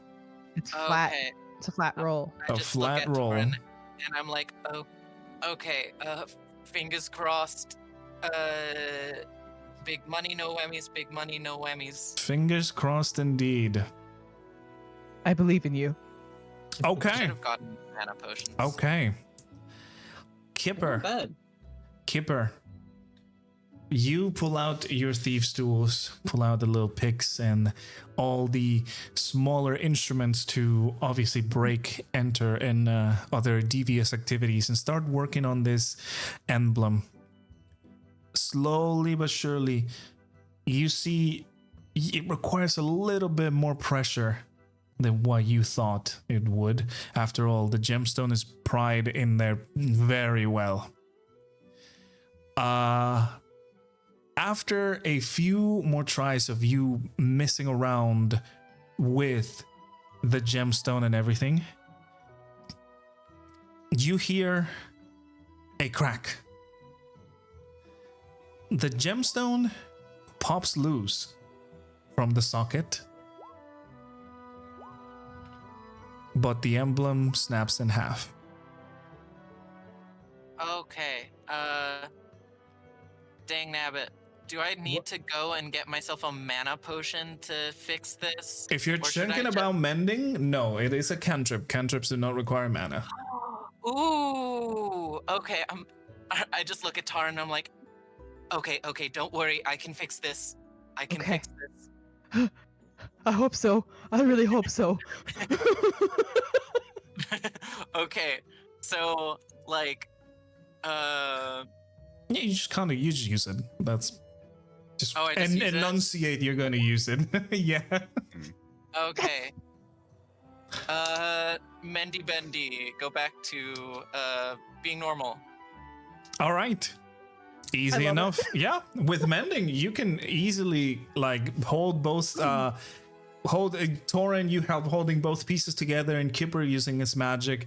The snapping of the metal slowly reforms, and it is now back to normal. The crest is good. Oh, could I add that maybe I put the fake stone in there as I mended? Okay. Yeah, totally. I will allow it. Yeah, you put the fake stone in there, and now it looks as normal. Now, obviously, the stone is a little bit different, but other than that, you have fixed it. Okay. I look at Taurin and I'm just like, okay. So here's the real stone. I'm handing it to you. Okay. I'm gonna give them back the thingy, or I'm gonna give it to you know what? I'm gonna give the emblem to probably Rexmoa, the nicest person out of us. It's hard to say. Like, That is no. so mean. I love That it. is so mean, by the way. Setting him up. Or maybe Ambrose. What do you think I should do, Taurin? Regent does not like me. Okay. So, of the two, I would say maybe let's try Ambrose. Look, if Rexmoa, he seems kind of tired at this point in time. Let's. Straight lace. He's like the straight lace. He seems very straight lace. Yes. Did I say straight lace enough? Straight-laced enough. So, are you guys then heading back to the group? He'll speak plain. There you go. Yes, we are. We All are. right. Yeah. Yeah, you managed to catch up with the group. It's been a couple minutes, nothing too much. It's just been a few minutes. Rexmoa, you were able to sit down with Ambrose, just kind of relax as nighttime is starting to happen in the town. Everybody is normally the town will be a lot more there'll be a lot more movement, but because of the things that have happened recently, everybody's just kind of being in their own houses, just kind of locking themselves in and just kind of remaining there. The town is quiet. And it feels more gloomy. It is quite the contrast from the joyful festival you guys were having just a few hours ago. Yeah, it's certainly a festival. So Rexmoa starts the conversation with Ambrose while we're waiting for the responsible younger members of the party to return. I'm so responsible. So, Ambrose, where do you hail from? So prior to Rexmoa speaking up, I kind of just awkwardly glance around, almost as if wanting to say something, but opt not to. But then when you actually speak up, I suddenly smile and look over and say, I am from Port Strail. It is east of here. I think it's east. It is east, yes. Okay. That's just where I was heading as well. I come from the Sea's Marrow, you see. I'm glad we could both be on the same direction. Perhaps after this, if you wouldn't mind, we could be traveling companions for a time. I don't seem to be familiar with this side of the region, but once we make it to the sea, I'm rather confident I'll be able to find my way up back. I, strangely enough, grimace for a moment as you say go together to Port Strail, but it quickly is replaced with a friendly smile as I say, I think that would be beneficial to both of us. I do know the roads rather well. I've been doing nothing more than traveling alone for the past. I kind of look down at my fingers for a moment, thinking, maybe half a decade. Home is important, is it not?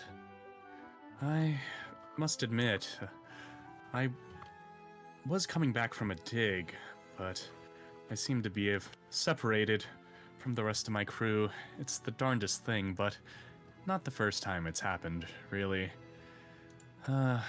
Judging by the moon and the stars, I can say that it's been a good few months that I've been away from my family, and I would love to reunite with them soon.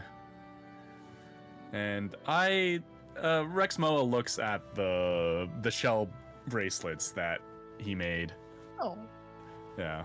It's like, do you have anyone to call your family back in Port Strail? I kind of glance at you for a moment before I suddenly look down at my hands once more, before my gaze turns towards my greatsword that is kind of just lying against the bench, as it'd be a little bit of annoying to have that on my back while trying to sit down. Mm-hmm. And I'll say, I do not. The only family I have, I'm searching for them. You could say they're missing.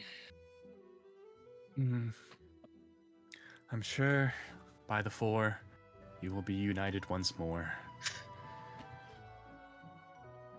Family is important, you know. It's good to have roots. People waiting for us, is it not? And Rexmoa makes a slight smile and reveals his many teeth in his maw, which to an outsider might look kind of menacing.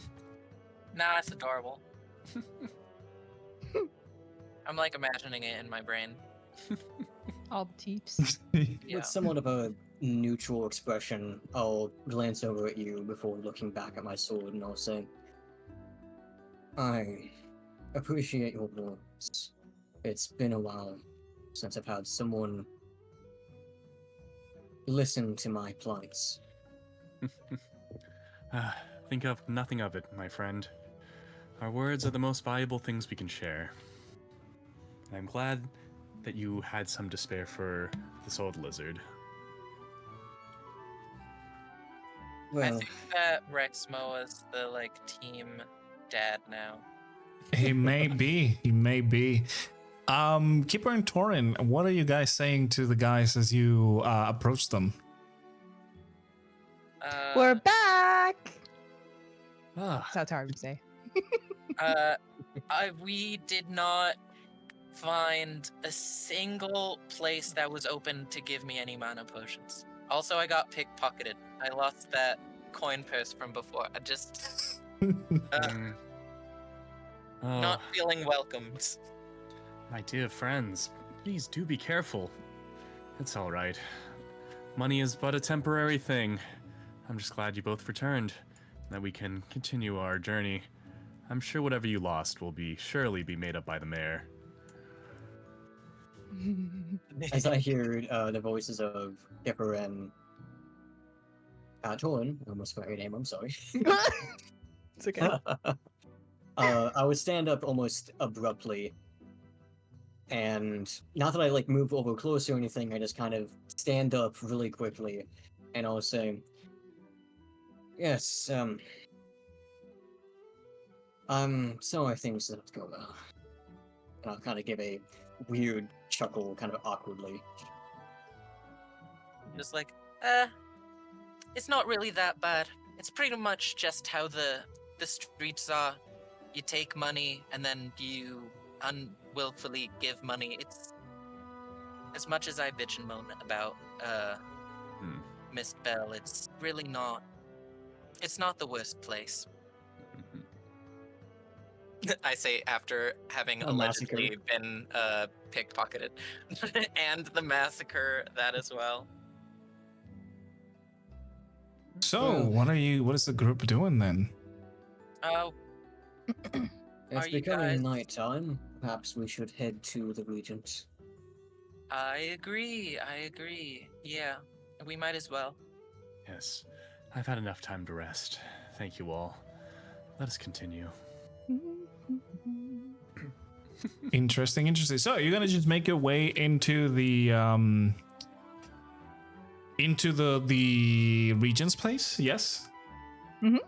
All right. Yes. Yeah. Awesome. Easy enough. Kipper, you know this town again, as I mentioned before. You don't really need any directions. You don't need to be guided by anybody. You are able to find your way into the Regent's place, which is a large manor. It is located in the noble district of Mistbell, which is it's just a small gated community where all the noble houses are. that's very much it. The town of Mispel has not really a lot of space for big plots of land, but they were able to put some walls around because you know how nobles tend to be. So once you approach the noble district, there's a lot more security than before, and within reason, because obviously something bad happened a few hours ago. And you get to the House of the Region, which is the manor that looks, you know, the largest and more fancy out of all of them. Although, not to say that the other nobles don't look fancy, but this one, of course, has a lot more charm to it. Once you arrive, 2 guards stop you, you know, putting their spears in front of themselves. A quick question, not to interject. Did you guys actually give me the crest? Am I holding on to it? Oh. Did we hand to it? I don't know. When we came and reunited, I don't think we gave it to him just yet, but we can. I mean, that's up to you. What are we doing? Kipper has it. I don't have it. Was I just got the stone. Was I given the crest to hold on to for the region? Oh, Kipper needs to. Okay. I'll just give the thing to Ambrose. Be like, Okay. Okay, on the way, it's given to me. I'm just like, honestly, I think it's better that someone else take the emblem. The Regent is not incredibly fond of me. He's not as bad as like any of the town's gods or literally anyone else. But you know, we all have our biases, and I was an urchin, so Ambrose, you want to take this off my hands potentially? Looking down, I'll give you a nod, and I'll bend, slightly down with that way not to like jump and hand it to me.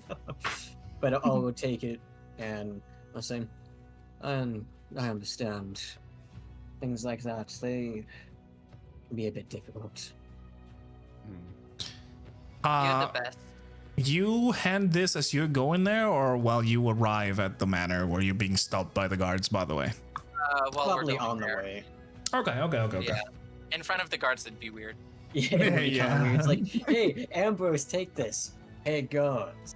Hey, got a guards, I nice have this. crest for you. I mean, hey, you know what? Maybe the guards are instructed that you are delivering this, but speaking of, what are you saying to these 2 gentlemen that are protecting the entrance of the manor of the Regent?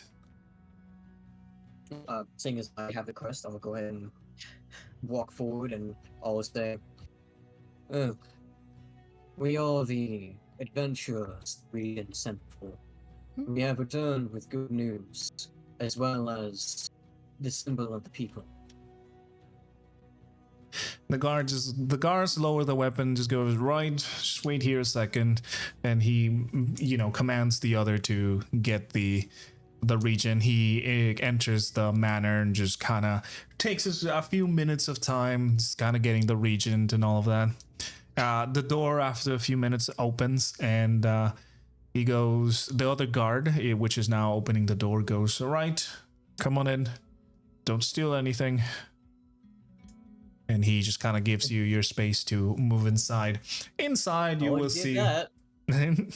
Inside, you see the beautiful manor that belongs to the Regent. It is a large house, as you would expect, unnecessarily large. Even the main kind of lobby of this place, made out of very fine and beautiful refined wood, with a lot of curtains and different sort of ornaments and flowers. You can see some metallic ornaments as well.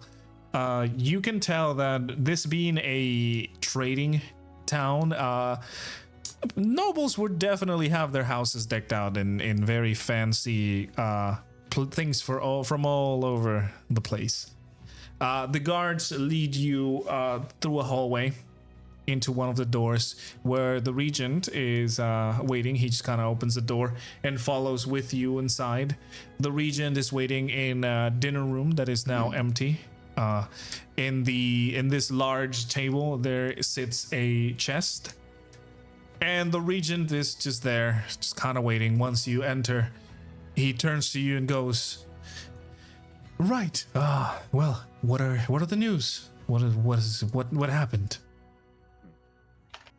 Well, I'll come bearing the crest, and I won't really set it down. I'll just kind of like hold it out in the open.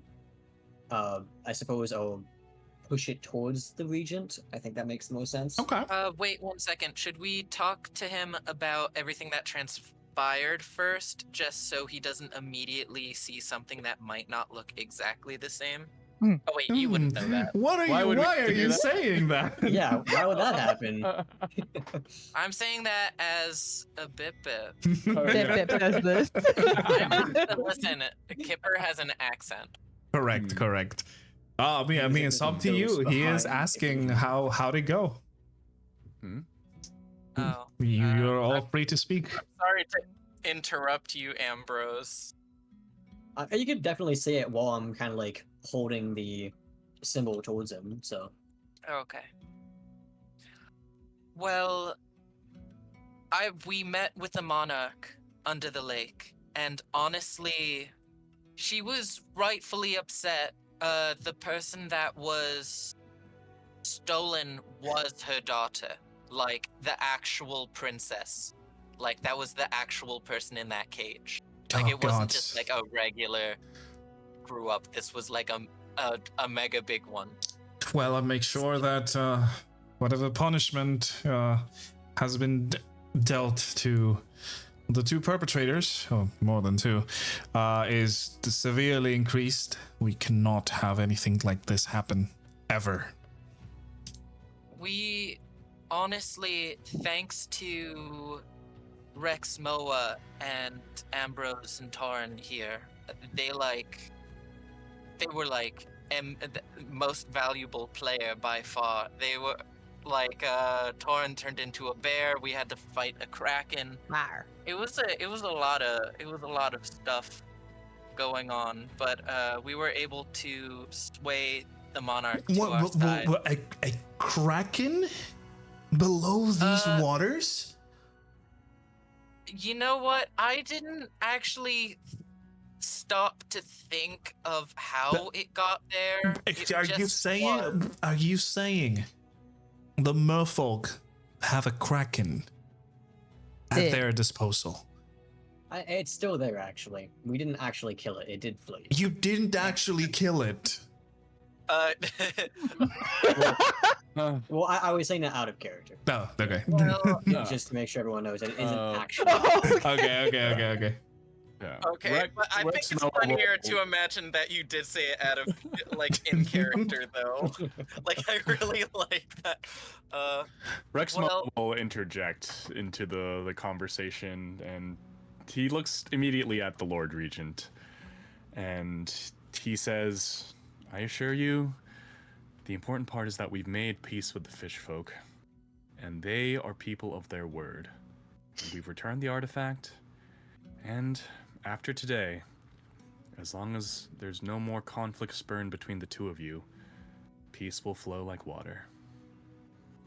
She did also say that if anything happened like this again, she would not give an audience to us. She would just wipe us all out. And now that you know she has a kraken, I think it's time for you to open up like a diplomatic discussion. Mm-hmm. Yes. Now that I've been informed of the type of creatures we're dealing with, not only merfolks, but those sort of giant beasts as well. I believe it is time for me to summon the noble houses and have a one-on-one with the merfolk regent. Perhaps we can also offer some more for their peace. I really would not want anything like this happening, and a kraken could wipe us out in an instant.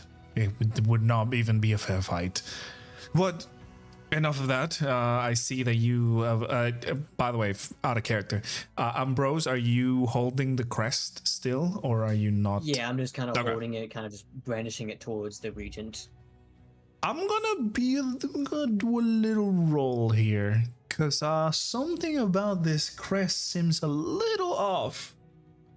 I can't quite put my eye into it.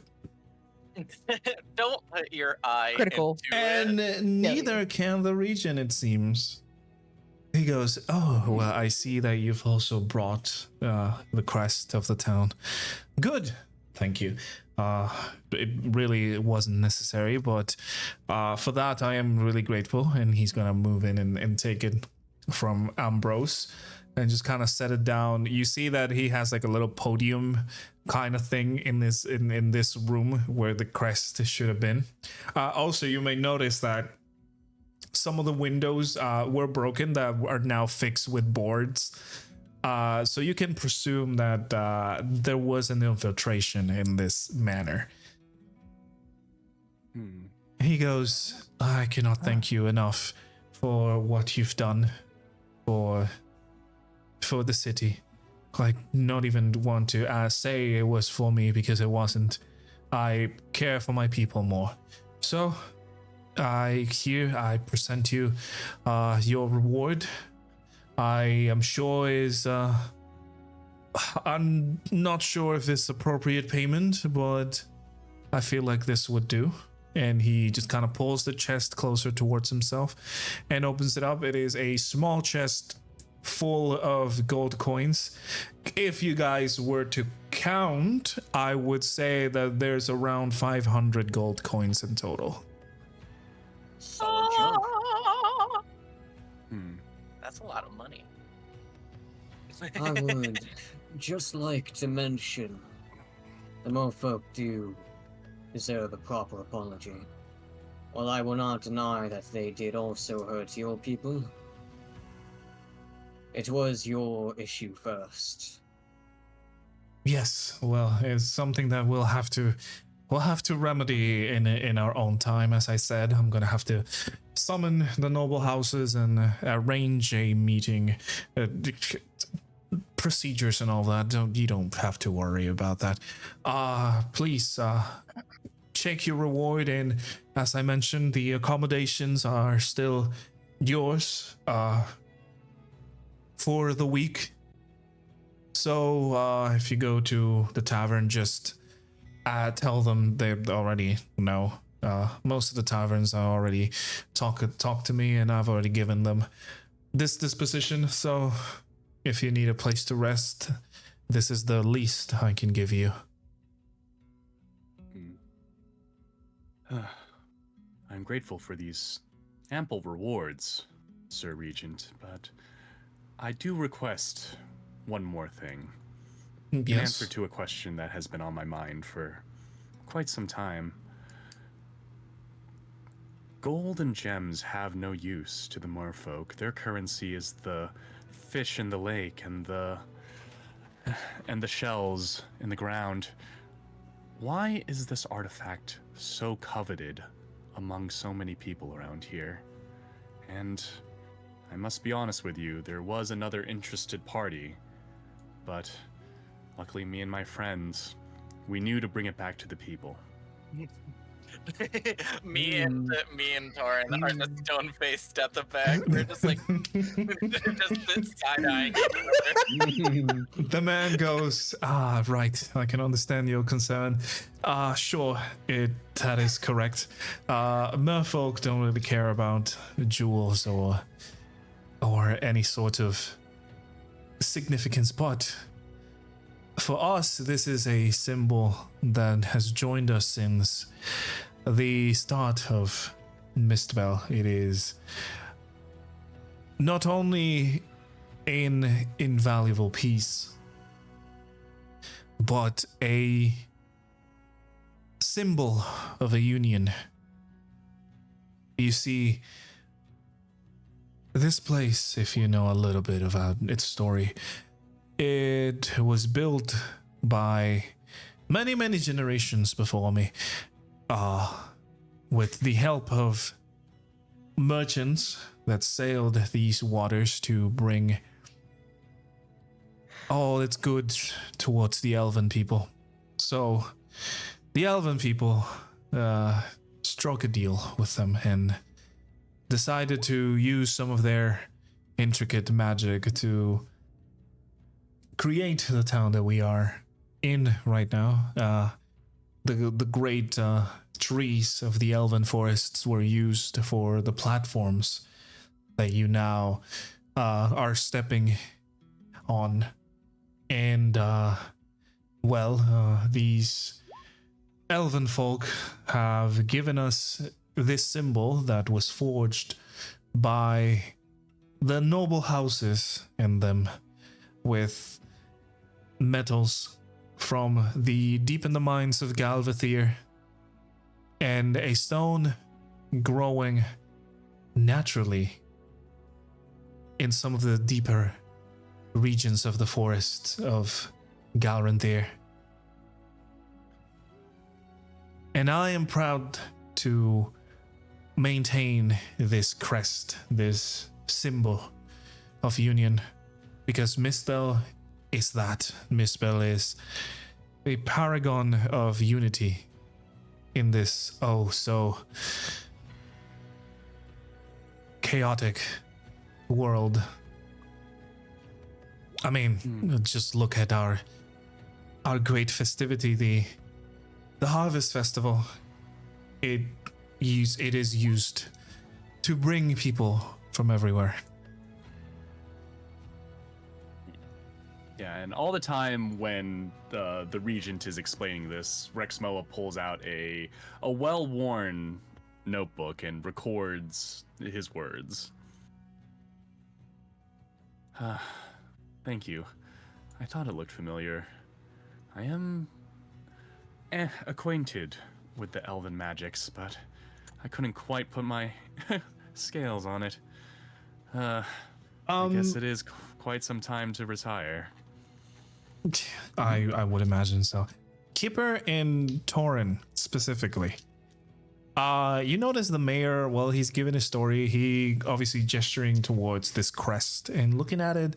Once he finishes, he kind of turns around and starts like wiping down the stone. Yeah. Kind of, he feels like it doesn't look similar. Well, tough nuggies. Poker face. Oh yeah. Poker face. Poker face. Exactly. Don't give an inch. Don't think anything's weird. Everything's fine. Yeah. That's just me. Anyways, Just say that out loud. Just saying. Anyways, I'm so sorry to keep you all. You probably are tired, and after all, you have just had a very rough day. So please take your reward and go rest. You deserve this and much more for saving the city and all the people in it. Regent, I apologize. I think I pegged you wrong from the beginning. You seem like someone who really cares about the people of Misspell. Thank you. I try my best. Being the regent of such a busy town like this is not easy, and I have to also compete against the noble houses that want the best for themselves. But I do what I can, and I appreciate your comment. Just keep an eye on those young urchins. Those young urchins on the street. Right. They might become someone special someday. Oh, they have. Oh, I can already see it. Just keep your paws away from prison next time, yes? Okay. You don't have to remind me of all the prison time. I'm sorry. This is a moment of celebration, a moment of rejoicing. I wish I could give you guys a proper party, a proper banquet, but it is getting late and the people are not really in the mood for celebration. It is, after all, a big tragedy has just happened. Kipper gives a little laugh. Not to the tragedy. Oh God.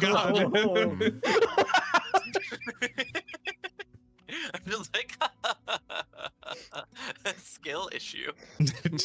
Okay. No, Kipper's just like, oh dang nabbit. I forget what Kipper was gonna say. Kipper says nothing. Okay. Anybody else? Yeah, go ahead. Oh, I was just going to say that Rexmoa looks at this chest full of gold coins and he just takes a handful and pockets them away. So I'm just going to roll like how big is a gold coin? I was thinking like I wanted to roll a d20 or a d12 just to see how many I picked up. I mean, in theory, all of you can split it 4 ways and it will be 125 for each. Yeah, but Rexmoa does not desire such things. He carries what he can. I would say that with a handful of coin, oh shit, how much would I give you with a handful of coin?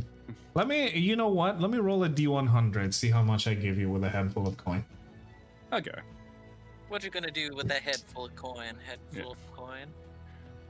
You get a total of 45 gold coins out of the 500 pile. I take this handful and pocket it away, and I look to everyone and say, "The rest is yours, my friend. Ixus provides, so I have no need to weigh myself down with the currency of this plane." So I will add, how much did you say that was? 45 gold 45. coins. Yes, 45 gold coins, and all 3 of you have a total of 455 gold coins Oh my goodness. to split between the 3 of you. Me and Taurin just look at each other with like stars in our eyes and our jaws are dropped. We're just like, Money. Big money. and we're about to get double reward, or we're about to get zapped by a wizard. That's like that's. We're doomed. Might as well take the gold and get some ale. I don't know. Yeah. If you And then guys want it to be fair, it's gonna be 151 coins, and one of you is gonna take 152. Yes, one of you is gonna take 150. No, 2 of you are gonna take 152. You want us to roll for it, or how you want to go about it? You can don't have the extra need gold, I it. don't care. The money one that likes the money gets to keep the 2 extra money. I mean, if that's okay, I'm fine with that. Okay, so Taurin and Kipper, you get 152 gold, and Ambrose 151. Make sure to I'm note gonna- that on your sheet. I can add that, can't I? Let's see here. You should be able to. The sheets are all edit. You guys can edit your sheets. Make sure to note that, because maybe you want to buy a fancy little artifact later and you don't have the money. They were gold, right? Yes, it is gold pieces. Oh, Sweet. is it okay? Gold pieces is GP. Yes. Plus 17, I got I- 169. I originally Nice. had 10, so 100 And 62. 160,000. Okay. 1,000, holy shit. Uh, This man Yes, carrying a Pretty sure I whole looked at bank. it if it was platinum. I love Dang. math. Okay. It So works in my favor if I'm dumb. once you guys have acquired all the gold, he kind of gestures at the guards, and the guards just they don't kind of make you go out, but they just kind of at your own leisure leave the place when you feel like it. I'm getting the heck out of there. Leave. Yeah, we're skedaddling, Bolton. Yeah, I will say. Before I leave. but Let not me- too fast. Okay, because- go ahead, Ambrose. Go ahead. Okay. I was gonna say, before I leave, I'll try to find the quartermaster, or I'll just ask if I can return the items I had used. The regent would interject and go, "No, it's all yours, friend. Please, you may keep them." Very honest. I like it. The regent is also again turned around and he's looking at the crest, looking at it, Oh, God. inspecting it. Yeah, so Rexmoa, after taking the gold coins, says, "Water's blessing and Ixus's wisdom. Be sure to follow it." And he leaves the room. All right. So I'm assuming everybody does leave. You guys are escorted out of not really escorted, but you are guided. They're not being, pushed out. You are escorted outside by the guard. And you guys have been told that many of the tavern keepers have already spoken with the region. So if you wish to rest, Kipper would be able to take you to any of the taverns for you to have a rest, which I'm assuming is what you guys are wanting to do. Should we go Okay, maybe we should rest first and then go and see the wizard. Do you think that's a good idea? Taurin, what do you want to do with the gemstone you have in your pocket? I want to get that thing out of my hands as soon as possible. Out of my ass. I don't want any more of this dirty stone. I will say, you guys are not looking good in terms of mana and health. It would be a wise decision to rest. Okay. I'm getting the hint that we're gonna have to fight an old man if we don't. Maybe. That So- may be the case. So on the way to the inn, Rexmoa looks to Kipper and Taurin, and he mentions to them, I know this isn't the decision you all wanted from the get-go, so I'm grateful that you decided to do the thing that benefits everyone. I know the reward might not have been as glamorous as whatever that wizard had to offer, but what could be worth more than a peaceful rest? Don't you agree? I wouldn't agree. have that much faith. Laid it on. I'm not the best person in the world, but I appreciate that. Give yourself some credit, Kipper. I know that you and this Lord Regent have a history, but you were able to put it aside for the people. And I would like to think that perhaps after this, you might be able to live a better life here in Misspell. After all, you may be born under certain circumstances, but the ocean is vast, and we can live our lives the way we want.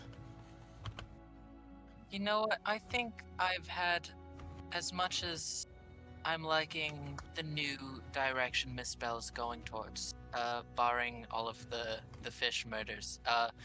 I think I've had enough of Misspell for a bit. I think I might travel.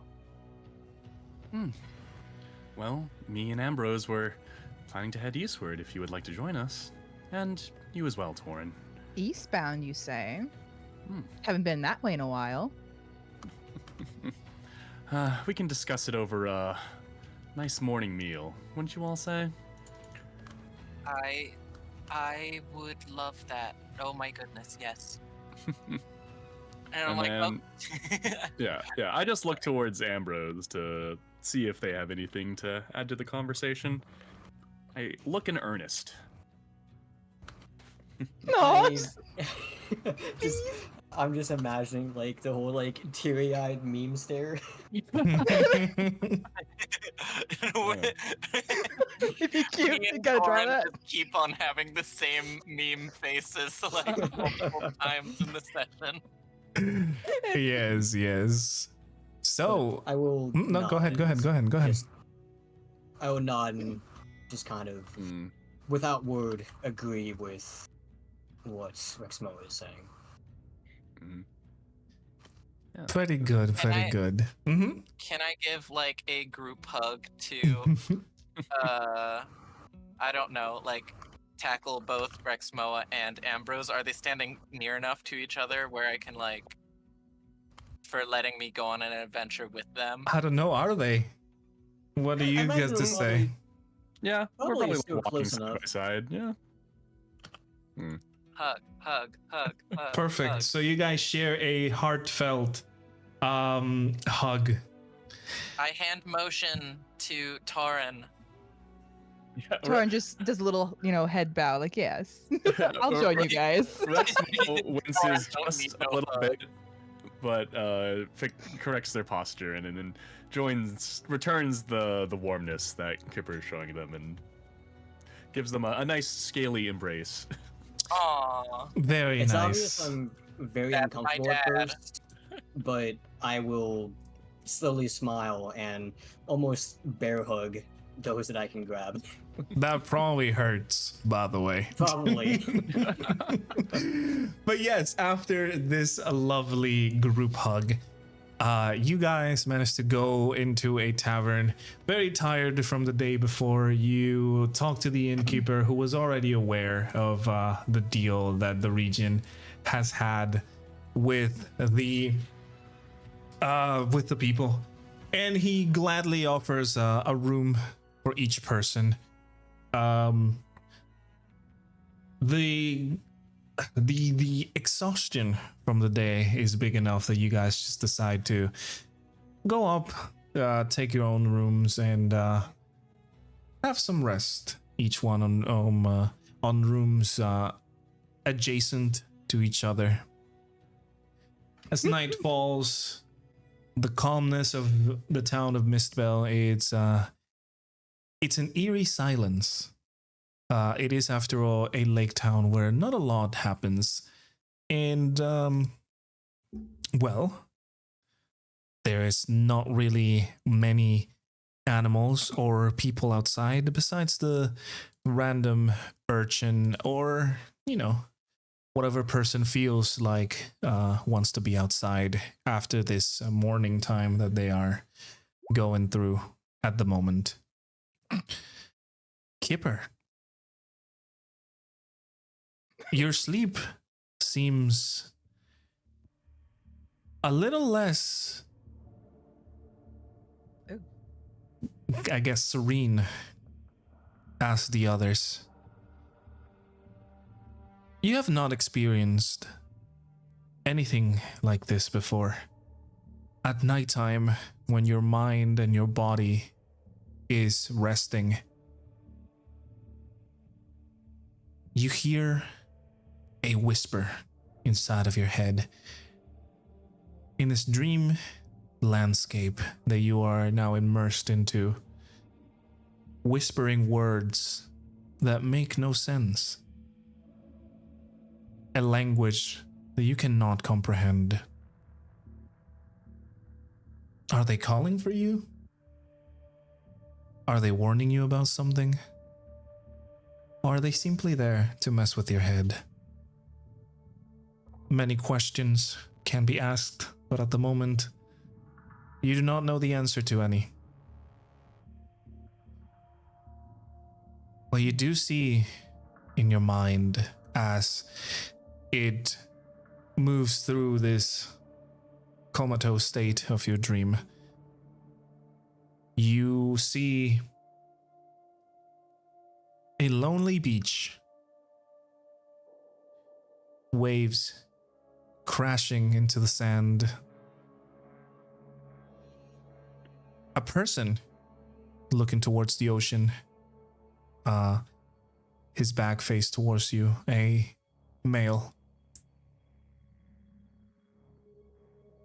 Somebody very familiar, yet you can't really see their faces or gather any information from what they're wearing.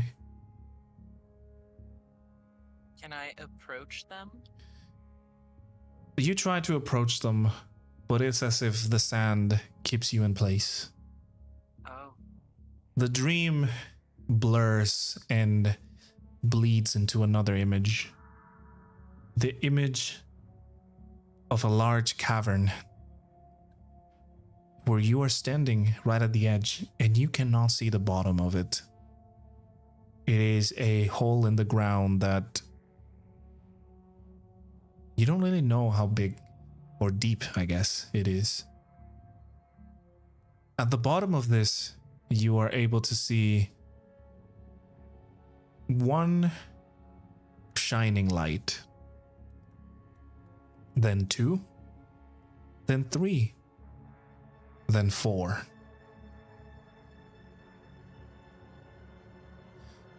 You feel an odd sensation.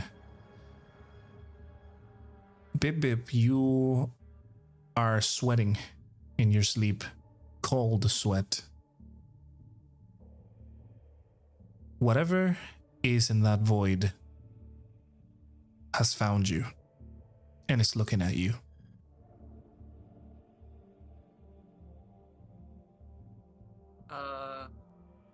Hello?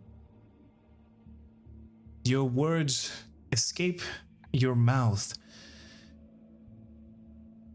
but in this dream landscape, your voice is gone. You try to speak, you try to mutter words, you try to yell at whatever it is it's looking at you from this void, and you cannot mutter a single word.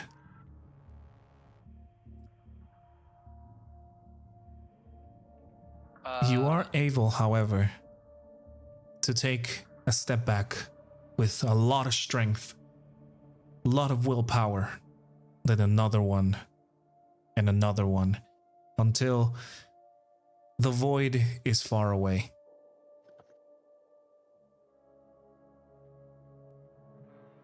The dream again blurs, and all the colors bleed into one. Darkness once again. This time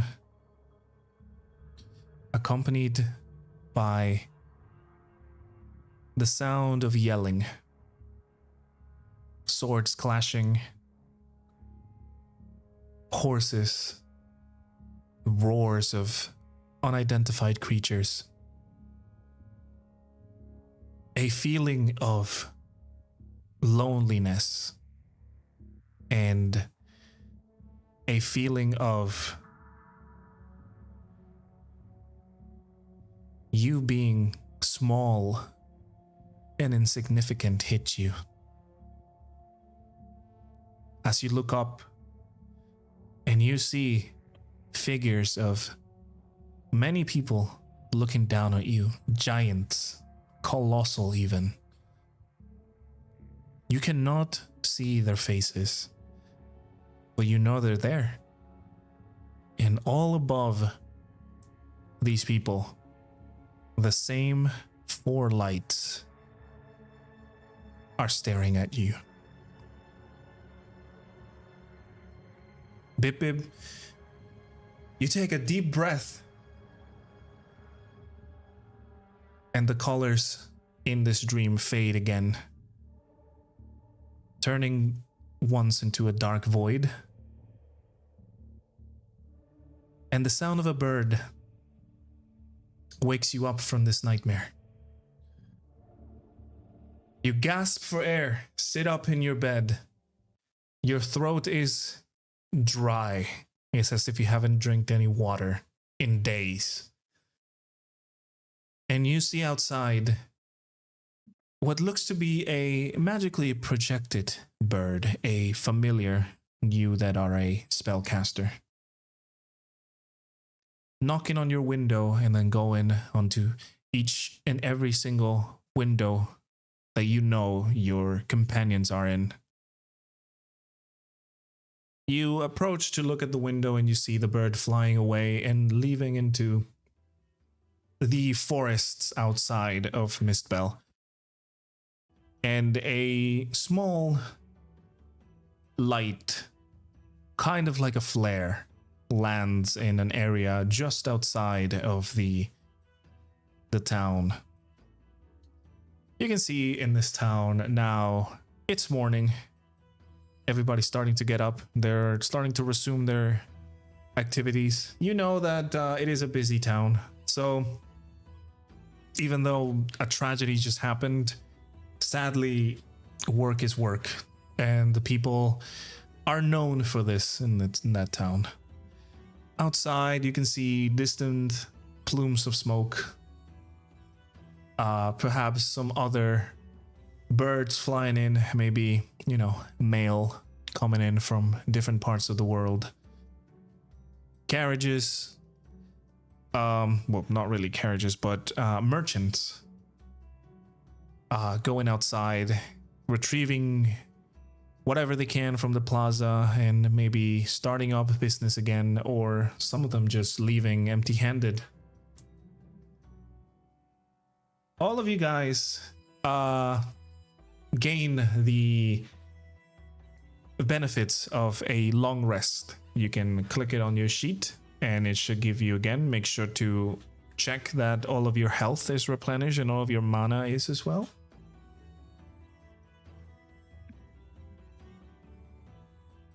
Let's see. Just That waiting would for be current hit points. Yeah, just you should have a little thing on the right side of your sheet that says short or long rest. If you click long rest, it usually restores everything. Oh, where's that? Right side, just below your characteristics. You just need to click it once. Yeah, and it should refill everything. Okay. Okay, so long rest or short rest? Long rest. Okay. Although I did sweat like 4 cups. For the sake of moving things along, I will say that all of you managed to wake up. You are well rested, except for Kipper and your very strange dreams. You convene downstairs in the inn, have a hearty breakfast, and after you have gathered all your belongings, sit outside of the inn, waiting for everybody to gather. You have just been contacted by all of you, by the way. You guys will be able to see the bird and this flare, which would give you an idea of who is trying to catch your attention, of course. Oh. The wizard. It is a clear indication that the wizard is expecting you on the outskirts of town. I think I like tug like Taurin's shirt, and then I'm just like, I think we need to follow that crow. I think so too. Let's go find out where it leads us. Hey Rexmoa, do you wanna follow a weird crow with us? It looks like it's trying to lead us somewhere. Well, what's a journey of 1,000 steps with a few more? Sure. Also, you, Ambrose, we're a team. Well, I can follow you a bit more, I suppose. I don't mind. Perfect. So easy enough. You guys are able to follow the flare. It is a magical light that kind of guides you outside of town. It's outside of the bridge in this settlement that is also part of the town. You guys follow along into the forest, a few minutes away from town, inside some woods. It's very early in the morning. Sun is just starting to come out. You are able to be well rested, but you were woken up very early. Once you guys reach this forested area, you can see a very small trail of smoke that will give you the direction of where this wizard would be. And in fact, yes, you following inside this small trail, you find yourselves in a. Interrupt. Just before we talk to before like Rexmoa even sees the wizard, I just wanna say like, please don't be too disappointed in me. I just wanted to make the most of our situation. Kipper, how could you disappoint me? I don't know how to answer that question.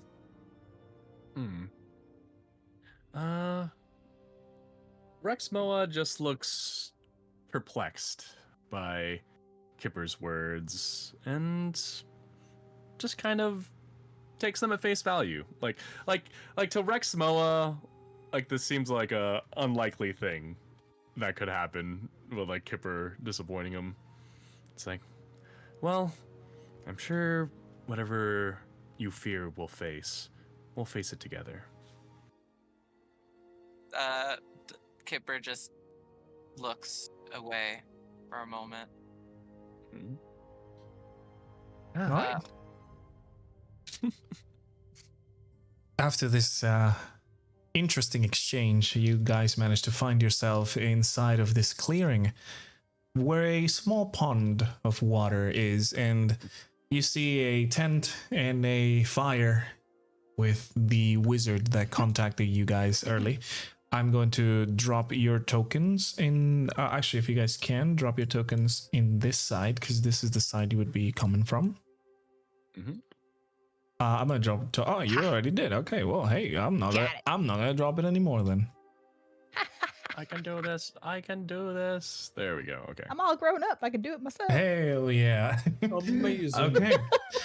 So, you guys see the wizard having a meal. The same bird that called you is just perched up in the tent. It's kind of doing its thing. Once the wizard notices you, he kind of puts down this bowl, still eating. He goes, "Whoa, hello. Right, you're back. Finally, I thought you would have been fish food by now. So, what are the news?"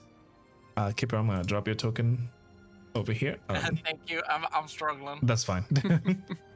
Yeah, boop. Rexmoa will be the first one to approach, and the first thing. So I'm just gonna like move my token closer to the wizard. Go ahead. Go ahead. Yeah. So he'll stay like on the opposite side of the tent, and the first thing that Rexmoa does is he takes a familiar-looking, sparkly potion out of his backpack, and he just like chucks it towards the wizard, not even saying a word at first. But aggressive there. Is this the potion that the wizard gave you? Yeah. From the start? I tried to pull it off, it didn't work. So I'm just gonna give it back. The man just kind of almost drops it, but manages to grab it, and he goes, "Oh, you didn't even need the potion. That's wonderful. I am assuming everything went well with the merfolk." Yeah. Ixus's wisdom upon you. And yes, it did go well. And I'm afraid I'm gonna have to disappoint you. The artifact that you're searching for is in its rightful hands. Taurin's gonna come around actually to the wizard. There we go. I'm gonna go right there. I'm gonna follow because I don't want Taurin to take the blame for this. Okay. But I've just so it seems like both of us think. Wait, I can't grab my token. Oh, it's probably because I dropped it. Where do you want to put it? Like right there? Yeah. Or to the other side? Other side, yeah. That's okay, perfect. Yeah, it's probably because I dropped it. That's all good. Yep. Okay. So. There we go. So then, like, Taurin's gonna be kind of nervous, so she's gonna be kind of trembling a little bit as she reaches into her pocket to reach for the stone. And I might take this opportunity to explain to Rexmoa and Ambrose what happened. Yeah, for the sake of continuity, we'll just say that you managed to tell them, hey, we did this and that, just to not repeat what happened the last like half an hour. But yes, I mean, Kipper will be able to explain all of what he did. And Taurin, you procure the stone, and the wizard goes, "Oh, wonderful. Let me just have a look at it, please." He just kind of reaches out to grab the gem if Taurin would allow it.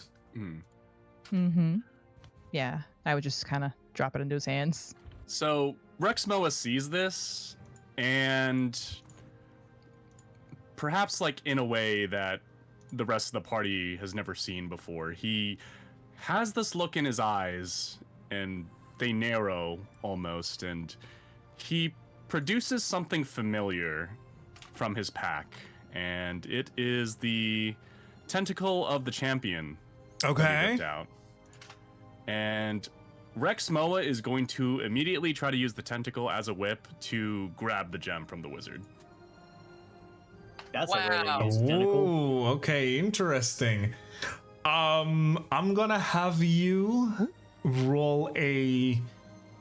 All right, how am I gonna do this? Okay, I'm gonna have you roll a dexterity check, and against the wizard's sleight of hand, which you're probably gonna win because you have a fucking +5 dexterity. But hey, we'll see. Yeah.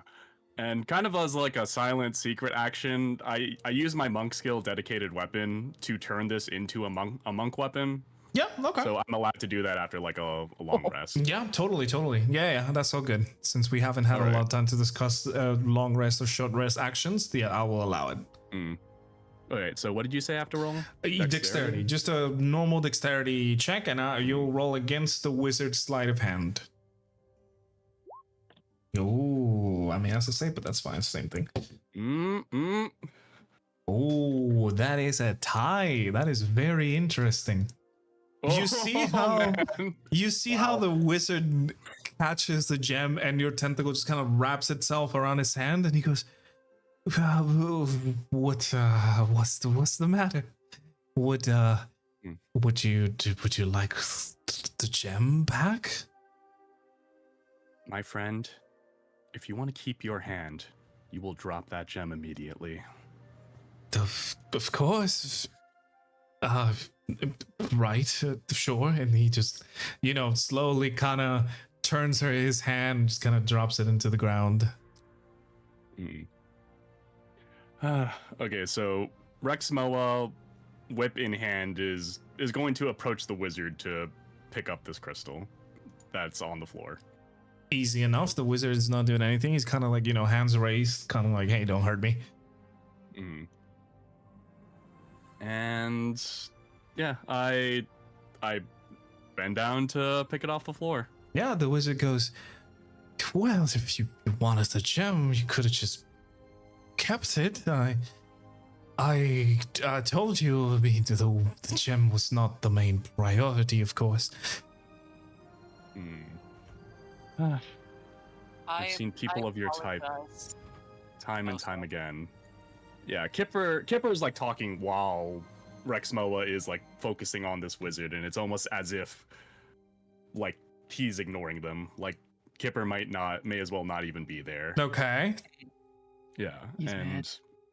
Yeah. Rexmoa says, I've seen your type time and time again. You only care about yourself, about power. And I'll have you know that our friend the Regent explained the origin of this gem and what it's capable of. And I didn't trust you before when I just thought you were just going to pawn it off, but now that I know of its elven origin, I can assure you, this gem is not leaving with you. The wizard is going to look quite confused between Kipper, between Rexmoa, between Taurin, between Ambrose, and he's going to go, oh, well, we could get to and he suddenly stops, and he looks around. All four of you guys would feel a strong smell of sulfur in the air. Oh, God. The wizard... Taurin, what do you eat? The wizard, looking around, goes, oh, no. Already? And suddenly, from the bushes on the sides, you see a lot of figures appear. Hold on, let me drag them all. Boop, boop, boop, boop. Oh. Robed figures coming out of the bushes around you. Some of them pulling out weapons, and some of them preparing hand motions as if about to cast a spell.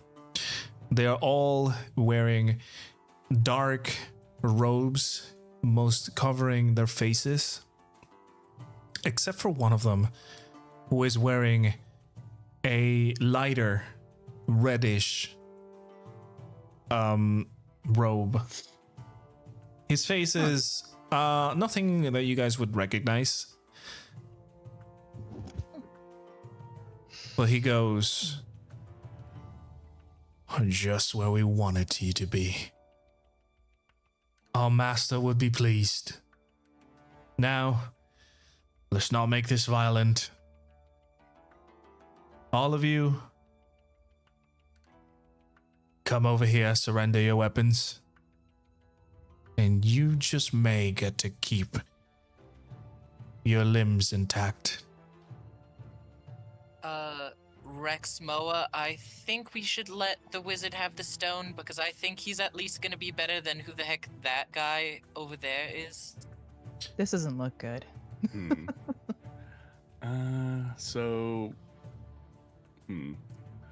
I guess Rexmoa is gonna try to look around and I guess do just like try to size these people up and do like a threat analysis. I will give you. Actually, I'm not gonna make you roll anything because Rexmoa, once you look around, someone's missing. Yeah. The wizard is gone. Yeah. As soon as when I look away from the wizard, I feel the other side of the tentacle loosen, and all of a sudden, I look back and the wizard has pulled their little disappearing act again. Oh goodness. Well? Is the stone still there? Rexmoa has it. Yeah. Oh, Rexmoa has it. Oh, okay. Yeah. So I have the stone in one hand and my little improvised tentacle whip in the other. Oh, snap. Well, I think it's time to beat some dudes up. And the man in the brighter cowl goes, last chance, drop your weapons into the pond and come over here. And we'll make sure not to hurt you. And pray tell, who might you be? The details will be revealed soon. Details now. I don't leave with strangers. Right, well, you had your chance. Come on, tie him up. And you see the guys behind starting to approach. When from the north side, some shuffling in the woods just happened. And let me move the scene. Seralis, would you mind introducing your character, please? Jesus. Why, yes. Hello. Hello. Sorry to keep you waiting this much. It's all good. Okay, well, first of all, my name is Zerala. Or, hold on, let me turn off push to talk real quick.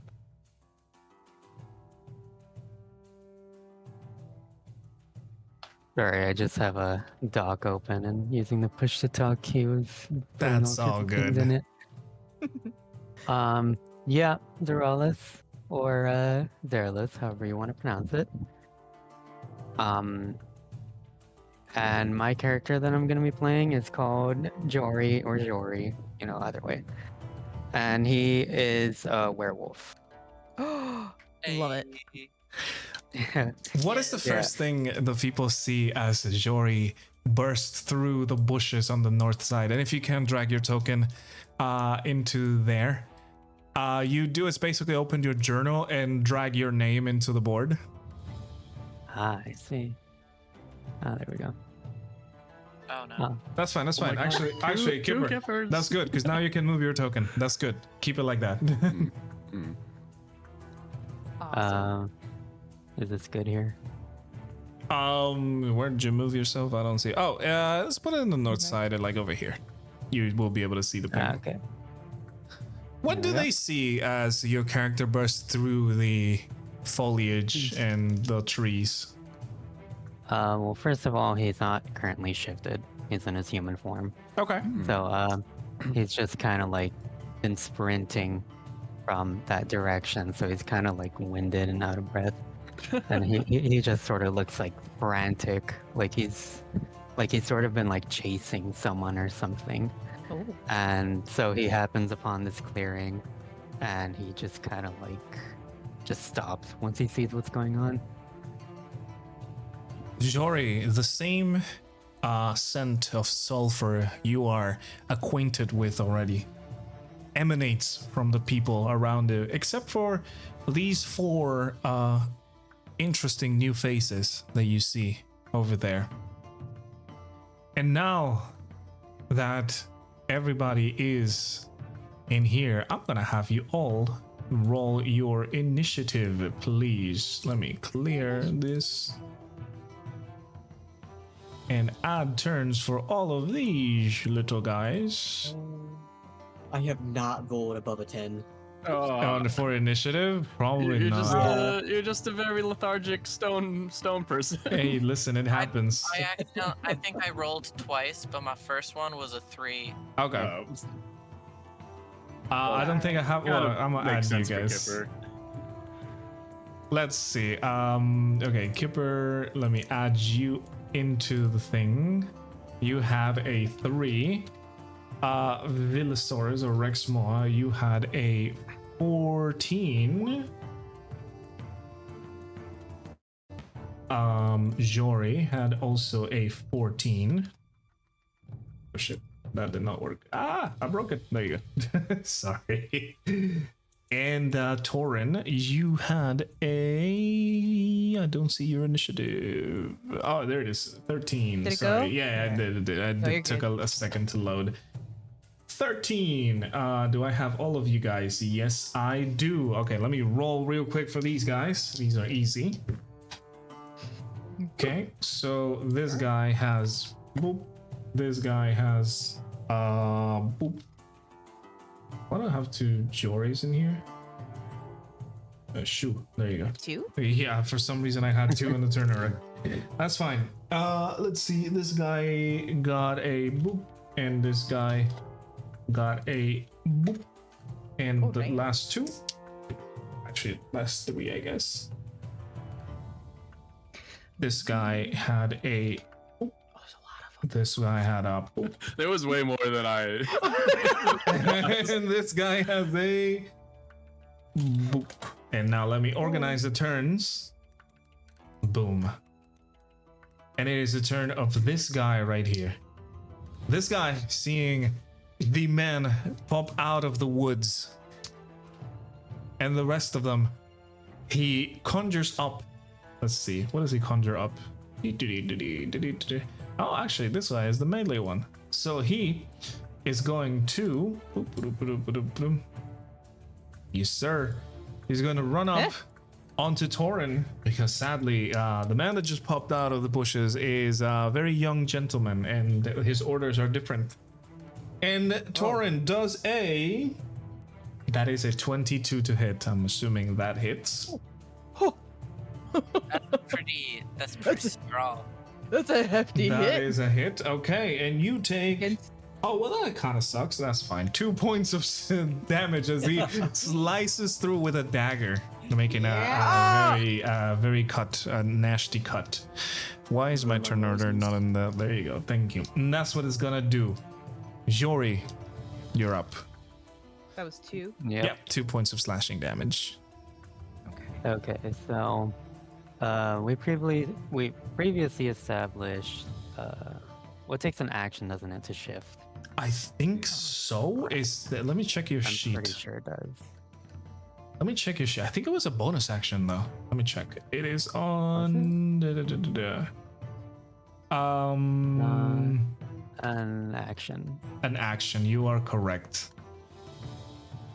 Okay. So yeah, I'll just have to take an action to shift into my werewolf form. How does this look for the people around you? So the way I imagine it is like kind of like a whirlwind of like shadowy and like blood red colored energy. Yeah, that I definitely imagine it to be like more like magical than like, you know, like physically having all my bones twist into shape, you know. Good. Yes, you see a vortex of a dark red energy envelop this mysterious person that you see in the north side of the woods. And suddenly the person comes out as a werebeast, a werewolf. And are you doing anything else? You will still have your movement. And Yes, your bonus action if you like. I don't believe I had any bonus actions, did I? You could rage. Yeah, let's probably do that. All right, remember to tick the little rage box on the sheet. Tick it down. Okay, it's done. And so what he'll do is like he'll like kind of scan the area and then see those like same hooded figures that he's already well acquainted with because of previous events.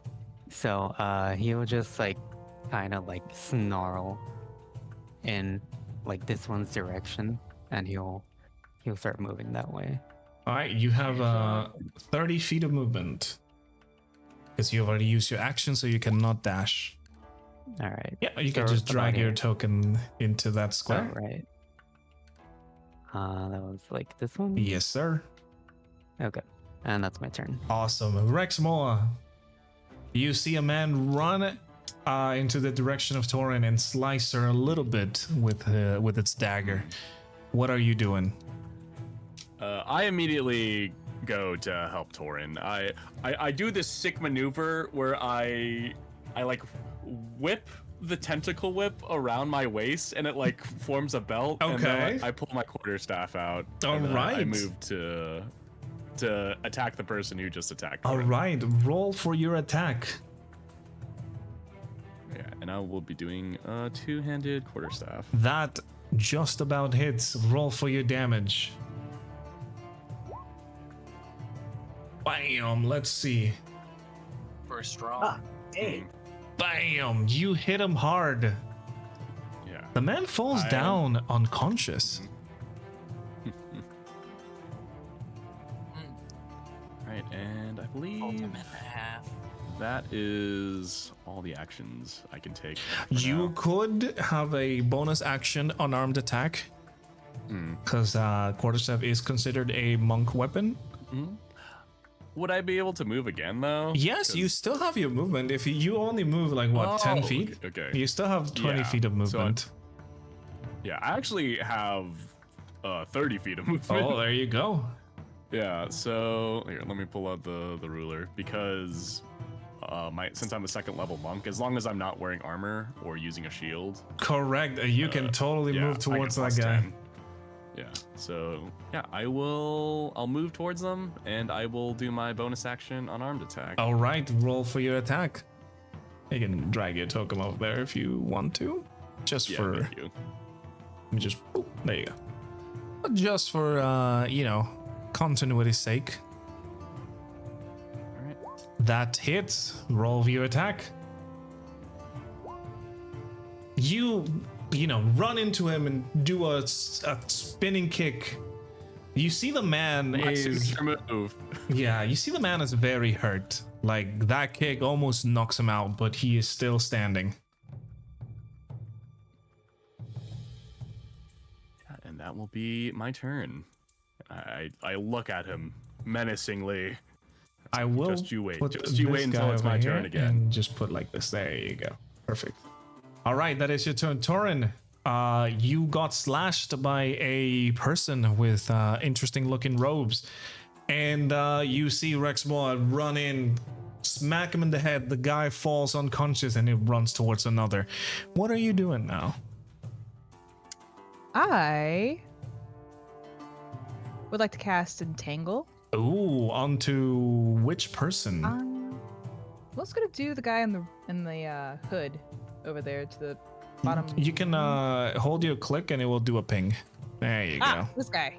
This guy right Or- here? Or wait. or the one with the lighter hood all the way down? That guy.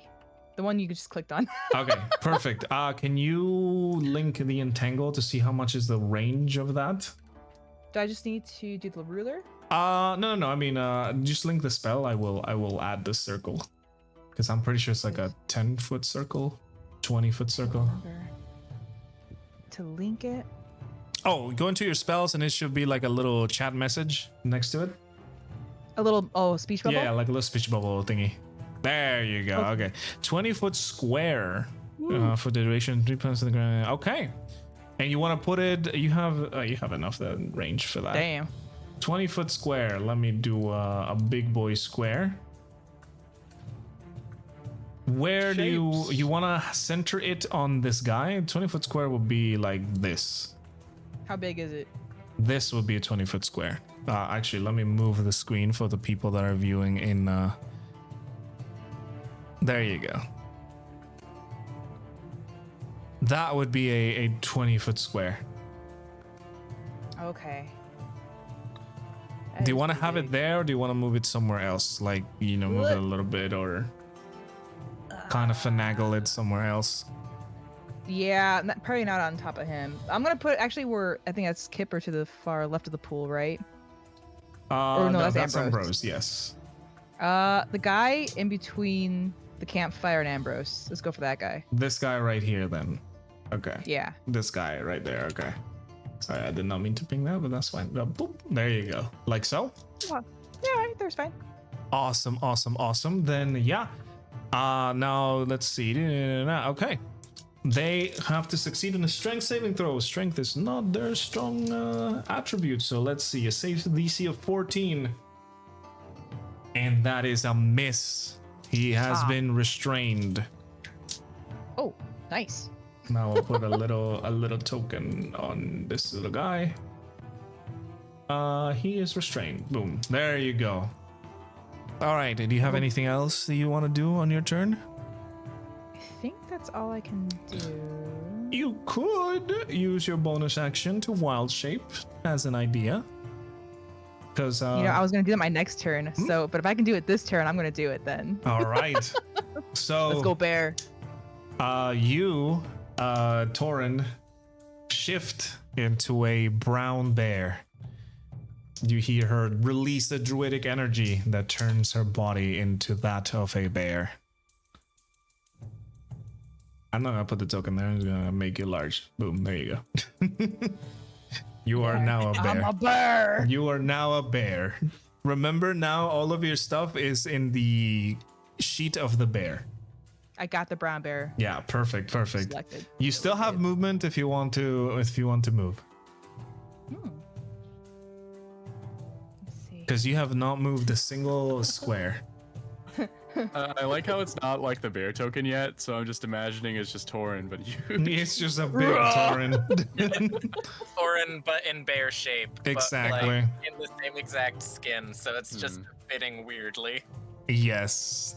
It's like Kirby mouthful mode.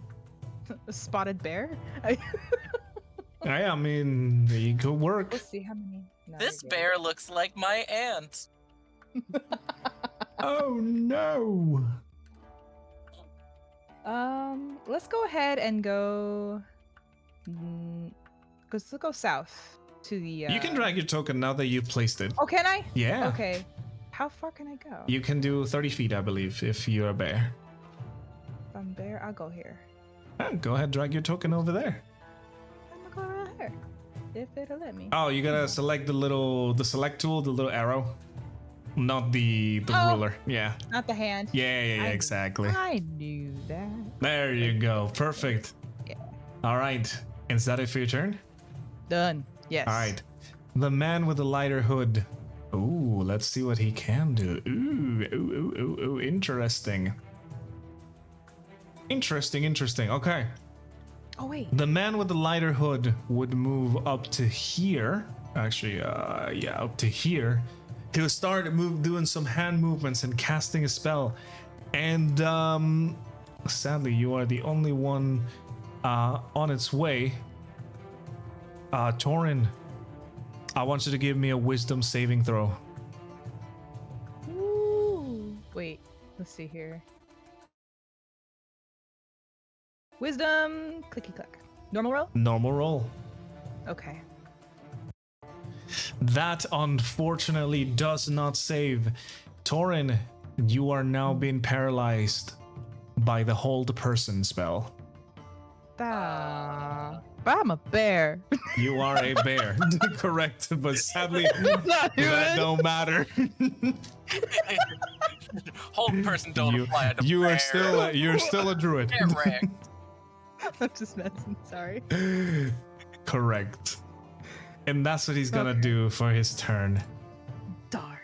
Now, this little guy over here, he's gonna dash because I didn't put the melee ones closer to you guys. It's gonna pee because Kipper's very shit, that's not what low on the scale, and Kipper has to go pee. 30 and 60. Okay. He's gonna use his action Is to that a bonus dash. action? I'll be right back. Yeah, no, take your time, and that's gonna be it for his turn. Ambrose, you're up. Uh-oh. You see the energy stopping Taurin and all the happenings that just occurred over on the north side of this clearing. What are you doing?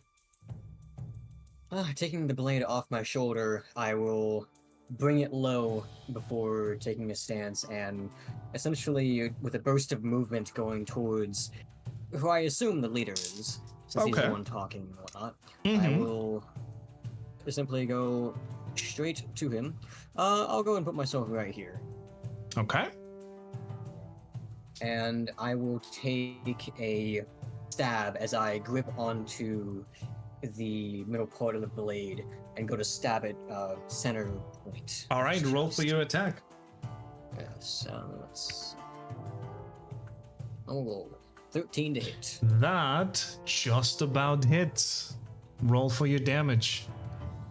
Alrighty. Okay.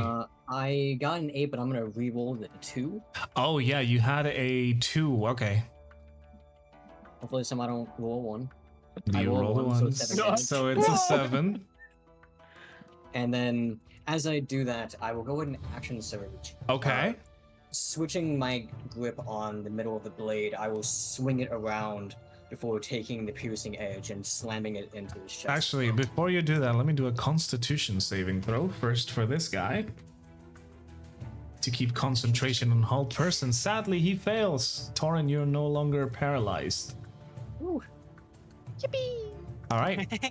Das ist I roll an Fortnite 11. und ich Coca-Cola. All right. That one misses, unfortunately. And with that, I will kind of swing my greatsword back into a defensive stance. Awesome. And I will go ahead and also use my bonus action to expend a use of Blade Ward via my Merge with Stone feature. Indeed, you are now resistant to the damage. These guys would do physical damage, of course, up to the next turn. Easy. And this guy right here who is trapped, he's gonna use his action to try and release himself from the entangle. Yikes, he is not good enough. He's still restrained. Unfortunately. Doesn't feel so good when you're on the other side. No, it is not.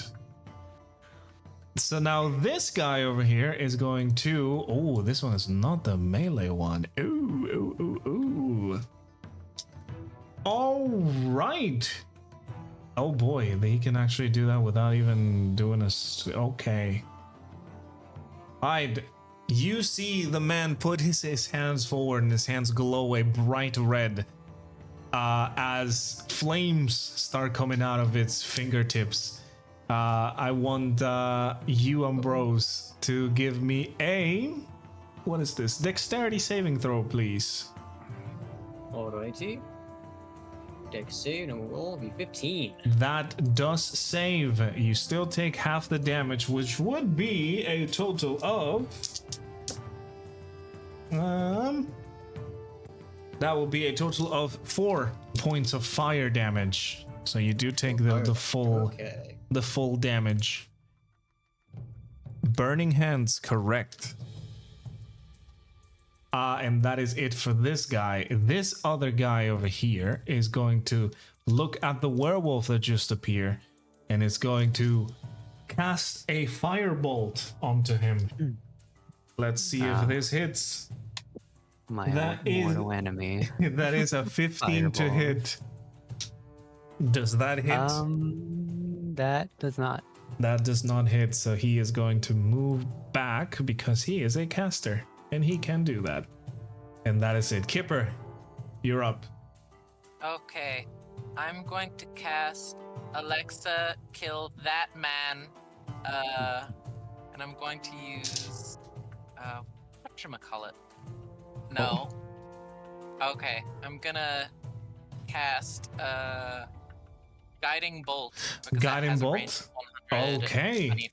Roll for your attack of Guiding Bolt. Okay. Let's see. Just click on Do I Guiding Bolt and it will give you the prompt to roll. Normal advantage? Normal roll.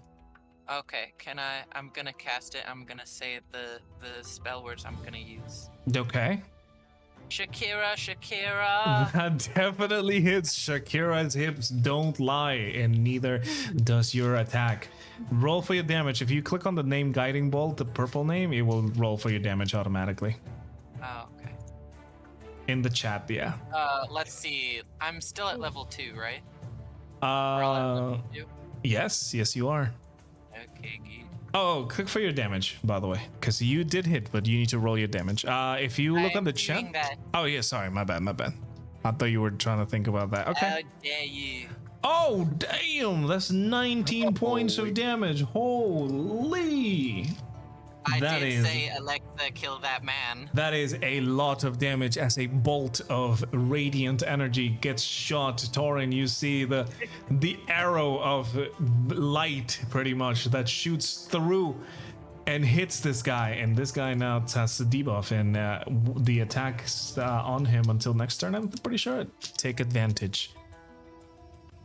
Is that it for your turn? You can tell the guy was very hurt, but he is not down yet.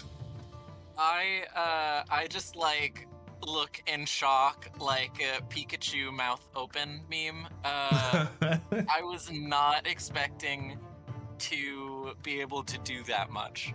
That is a lot of damage, my friend. And you know what? I think I may. Did that take up 2 mana? That did, because it is you did upcast it onto the 2nd level. Oh, okay. If you can If I did level 1, it would have stayed at 1 one, mana? yes, exactly. Okay, that's good. I'll just take that away and I will end my turn. Okay, that is it. That is it for you. This guy, Rexmoa, is going to. I mean, he doesn't have a lot. He's the melee guy, so he's gonna try and use your dagger. Not yours, but his. That is a fail. Because I'm pretty sure a 5 does not hit. You are correct on that one. Exactly. So he's just gonna stay there. Jory, you see the bolt of flashing energy hit the guy with the lighter cloak. What are you doing now?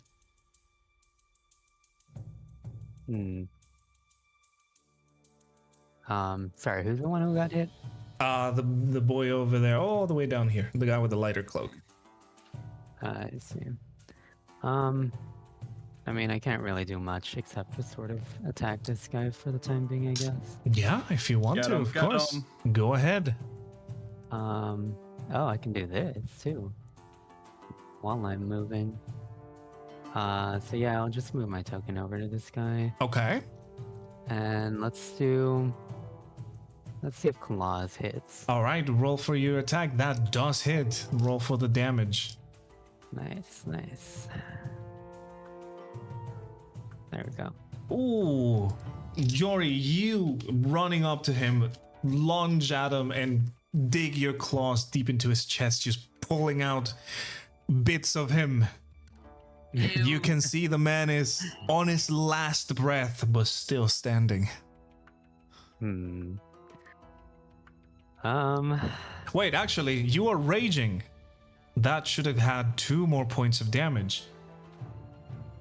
Oh, is he just dead now? He He's is, freaking dead. in fact, dead. You ripped a lot of chunks that should not have been extracted from him. the stuff that he needs. His stuff that he needed, and he just falls into the ground, mauled by this were creature. You need to like wash your hands in that pond over there.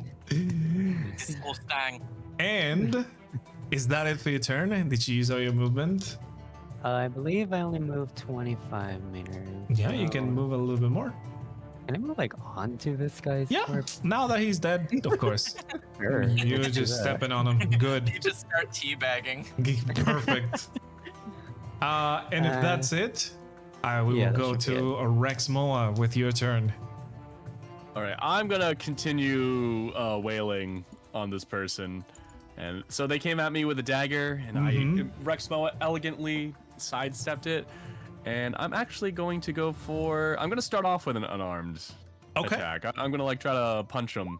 Oh my goodness. I'm I'm not even angry. going to make you roll for that. That is going to kill him no matter what you do. You freaking. Dead. You do a little bit of a flip and a like a palm punch onto his chest. It sends him flying away. The man does not get up. He is down for the count. I'm not even gonna make you roll for that. That man was. You're gonna obliterate that guy no matter.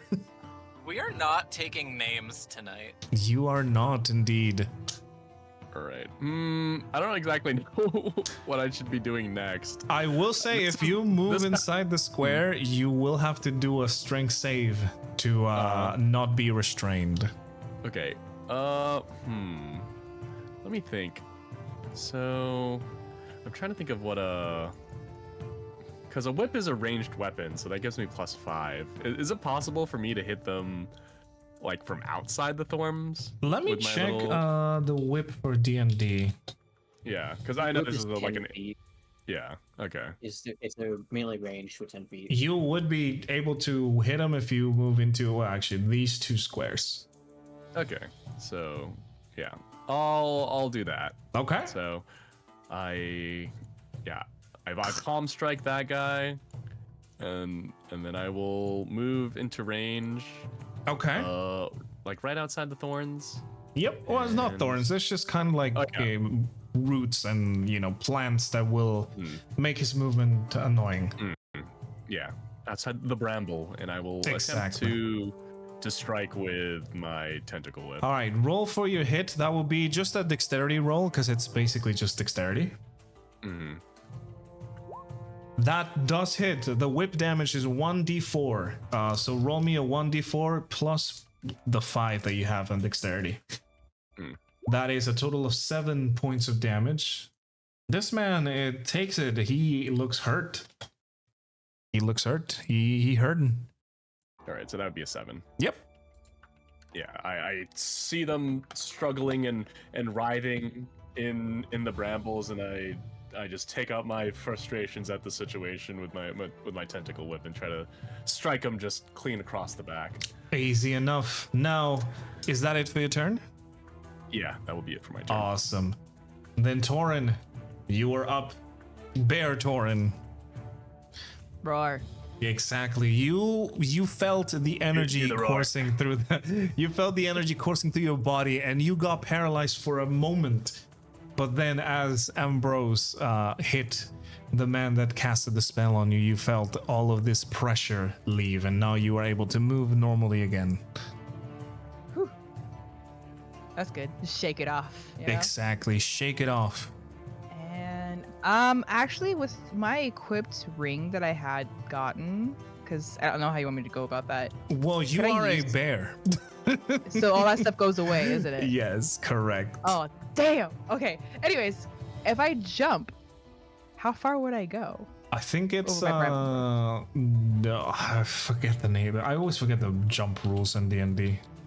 No, you're good. Doing all the new stuff tonight, I guess. Yeah. Okay, so it is. Let's see. I know it's gonna be one action. Yes, it is an So you put action. strength modifier for up, I think. It is. Oh, if you move 10 feet on foot, you can jump, and it will be. What is this? What the? I don't understand this. You're good. Oh, okay. Would it be When you make a easier? long jump, you cover a number of feet up to your strength score. So not the modifier, but the actual number. If you move at least 10 foot immediately before the jump. So you have to move 10 feet, and then you can jump your strength score, which I'm pretty sure you have a... Let me check your sheet real quick. It would use the bear I score got this a time, 14. Oh, correct. It would use the bear. Yeah. It would use the bear. You would be able to move basically 10. I mean, you can all move like 14. Okay, so I would if I move say- 10 Yeah, you will be able to move 10 and then another 10 about- jumping. there, and then I can jump. Yep. You will be basically on their faces if you jump. Whee! Does that do damage? No. Not sadly God not. dang. Remember, you are a Alright, large then- creature, so it is very... Oh, yeah, so yeah. No, you will be almost Am I at gonna their be face. okay? Yeah, you think would be so? able to get to there with your jump, and you have enough movement to get to him, so it's not a big deal. Okay. So I can get like, Yeah, you can get in their Yeah. faces, yeah. I can go right here. Yeah, of course. I mean, like I said, Or if you... I if was you- here. I did move 10, which was 10 here. Yeah, exactly. 10 there, and if you jump, you can jump another 10, basically. Another 10. Okay. Mm-hmm. 10, 10, 10, 10. So that would be like over there, yeah. Okay. So a little closer, I guess. Yeah, and you would still have another 10 feet of movement, because it takes away 10. It basically takes away the same movement that you 10, jumped. 20, and then 30 if I go over here along by the lake. Yes, but I think you only have... How many? If I go here, I I'll think show you have 40. If I go right here. You have 40 feet of movement. Holy shit. Okay, yeah, you could totally do that. Whoa. Oh, do I? Yeah, you have 40 feet of movement Okay. because you're a bear now.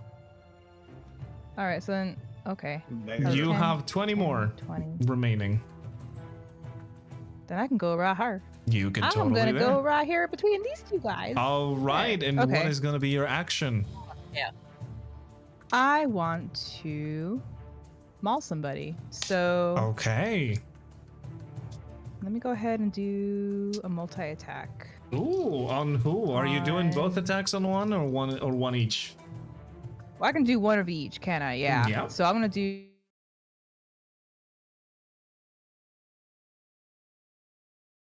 For the other guy in the red hood, Little Red Riding Hood. Okay. Okay. So I just hit multi-attack. No. You have to. Or- It says one bite and one claw. You just hit whichever you want, and you tell me which Oh. one it takes. That's right. Okay, so I'm gonna do bite on the red hood. Okay. Roll for that Then- first. So I hit bite. Okay, normal roll. Yep. That Okay. definitely hits. I think the damage is 1d8. 1d8. I'm pretty sure it says right there on your sheet. It should have the damage. Yeah, 1d8 yes, plus it is. 4. Okay. So roll me a 1d8. Okay. There's your DA. That is 6 points of damage. Okay, this guy is looking pretty bad as you grab and Ooh. just bite him in the butt. Right in the Right. butt. I bite him right in the butt cheeks. Right Got in the it. butt Awesome. cheeks, yeah. All right, and the other guy is gonna get the claws. Okay. And then we're gonna do a normal roll for that one. That unfortunately misses. need You to- had the man, a little bit grabbed, and your claws just kind of swipe past him. Is Lucky. that it for your turn? That is it. All right. You would have had advantage against the red hooded because of the bolt, but didn't say anything because you did hit anyways. No, okay, that's fine. So this man, seeing it's on his last stand, you guys would see how he grasps his chest, his veins start glowing bright red, and his eyes too, as they are consumed by flames. And Taurin and Ambrose, I need you to give me a dexterity saving throw, please, as the man is self-destructing. Oh, dang, rabbit. Dex it. Oh. I got Alright. this. It totally succeeds. All right. it. Ambrose, you take 7 points of fire damage, and Taurin, you only take half, which would be 3. 3 damage. And this Oh man my goodness. Now, where the man is, it's now only a dark spot of burnt ground. Actually, I need to roll for this guy too, because this guy was next to him. Ambrose's like Ew. moss beard and flowers That are is all gone. a nat 1, so this guy also takes 7 points of damage. Boom. And that is it for its turn. This guy's dead. Ambrose, you're up. I'm mostly okay, but as I kind of like duck under the burning hands that comes at me, using my blade to kind of like keep myself upright, I will get ready to swing my sword, only to just feel that full force of that self-immolation. So I kind of just fall to my knees for a moment before using my sword to stand up. I crack my neck, and I will use my second wind ability. Okay. That is your action, correct? Or a bonus? It's a bonus action. Okay. Roll is So 1d10 it's, plus. D10 plus my fighter level, so That that'll is be 7 7. HP. Why? You get So- back the stuff that you lost from that explosion. Indeed, that'll be my bonus action. Okay. And then, as I crack my neck, I'll take this sword, switching the stance, putting my right hand on the Casso for taking my lower hand underneath the blade and just swinging it around and going for kind of a sweep at his legs. All right. Go ahead. Roll for the attack, I guess. That 24 definitely hits. Roll for the damage. With a whopping 11 slashing damage.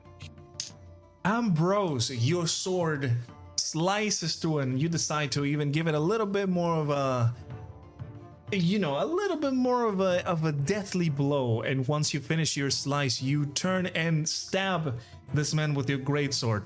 The man grasps the greatsword as you notice its hands. They're starting to glow, and his eyes gets consumed by fire.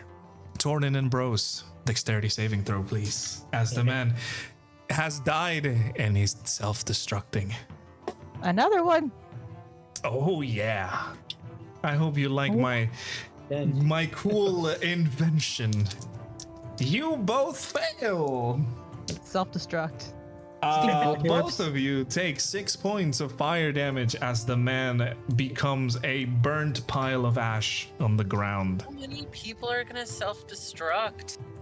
Oh, you will This is see. why You will Kipper, see. like, fights from a distance. Oh, you will see. You will see. Take away 6. I got 28 left. Okay. Is that it for your turn, Ambrose? I will. Seems like things are okay over there. I will make my way, kind of taking my greatsword out of the man's chest as it just throws in front of into my face. There is no man anymore. Ashes. The man has exploded. And I will go right there, I suppose. Okay. Easy So I'll enough. try to begin wrapping around the lake, All or right. the pond, I should say.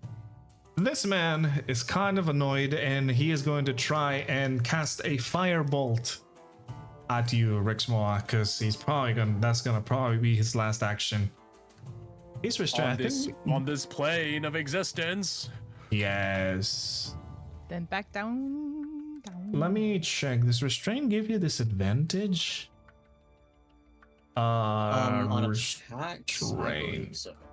I feel like we should try to talk to one of these people before we explode. Yes, them all. attack rolls have disadvantage. Indeed. We did knock one of them out. Well, two Oh, of we them did? out. Yeah. Rexmoa, that would have been a nat 20, but sadly it is only a 12. I'm assuming that doesn't hit.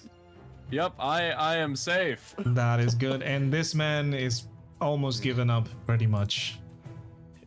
It is the turn fireball just like of barely this guy. grazes my form. This guy, let's see. Do I have enough to make a little cone shape? Ooh, 15 feet. Oh, I'm gonna have to get closer then. Right there. Jory, Oh boy. dexterity saving throw, please. As the Yeah, man raises his hands and fire is gonna start pouring out of its fingertips. Ooh, that unfortunately fails. Let's see how much damage you're gonna take. That is a total of 7 points of fire damage. Ah. Tis but a scratch. Tis This but a singed scratch. Singed fur plus the sulfur is probably awful. It smells pretty bad, and this man's gonna use the last 15 feet of movement to move over here, and that's about it for this guy. Kipper, you are witnessing the horrific explosions of these robed figures. What are you doing? I think I'm so like well, some explode, might as well all explode. So I'm gonna cast a guiding bolt again. Level 1 or level 2? You know what? I'm gonna go for level 1. Okay, onto which one? Let's see. Normal roll. The one that is right in front of the wolf man that just appeared. Okay, yeah, go ahead. Wait 1 second. Hold on.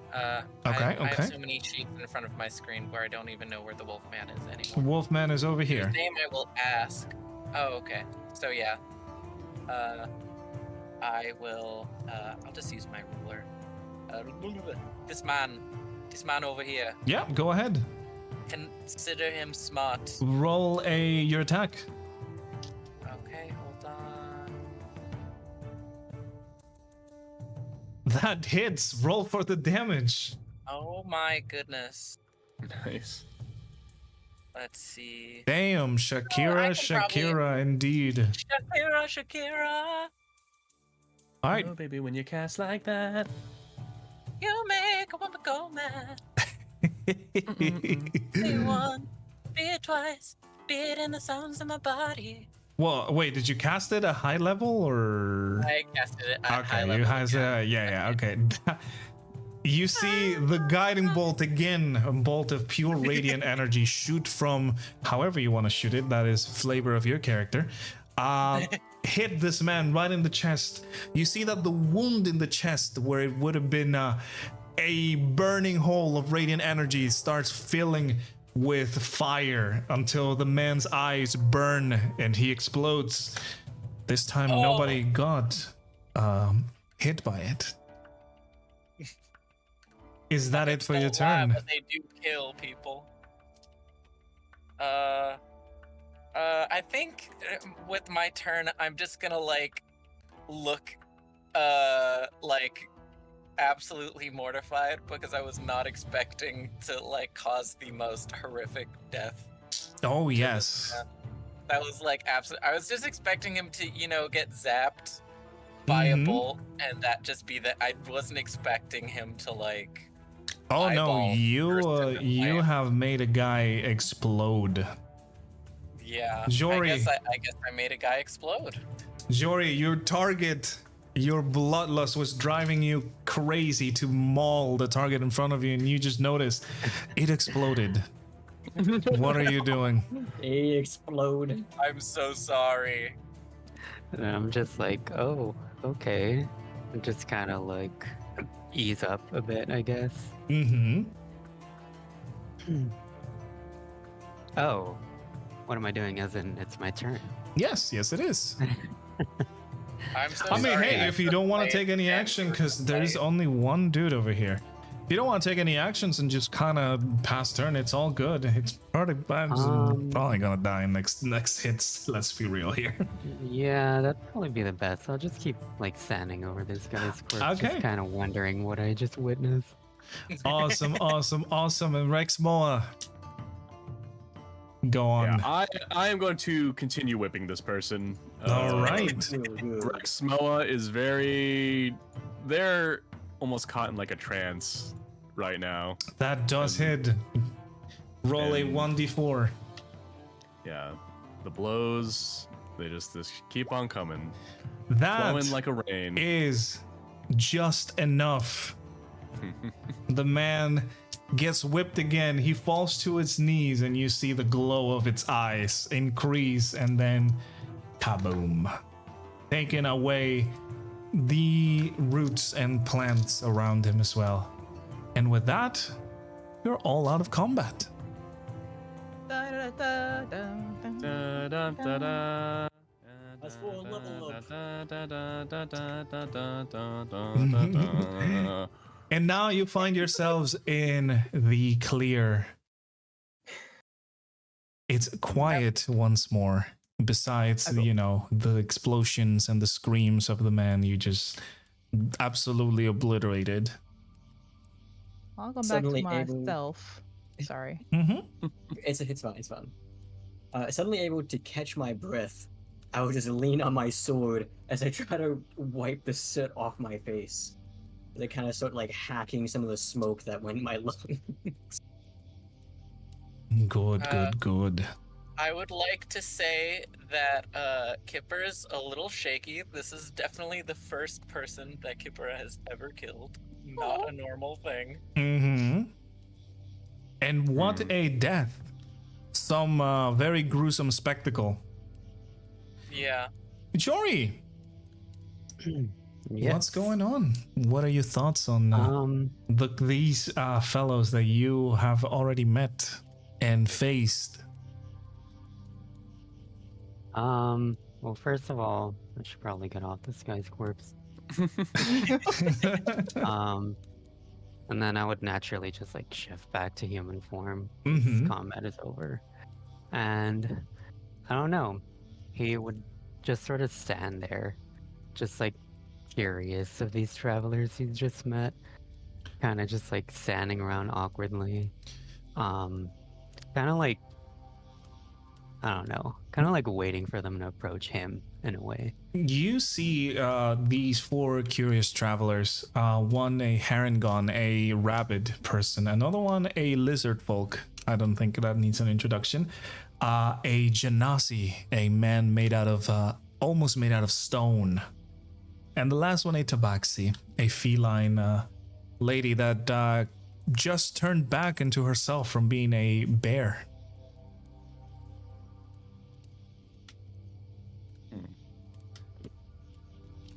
Well, if it's our initiative, I'm going to walk past Kipper, and Rexmoa just, while they're passing by, just places a hand on his shoulder, and then continues to walk past and stay a fair distance away from the stranger. Water's blessings. I appreciate the assistance there, but you'll have to forgive me if I'm not in the most trusting mood at the moment. So Jory kind of just like stands around, just kind of like kicking the dirt, looking like up and down at you. And so he's a mute. He can't speak. And he's just kind of trying to think of the best way to like kind of like show that. So he just like looks straight at you at some point, brings his like right hand up to his mouth and kind of like wraps it around his like face. I think this is an obvious enough gesture to Rexmoa that he'll understand it, and so he bows his head, and I suppose the next action Rexmoa takes is he produces the gem which this conflict started over, and just tries to gauge your reaction to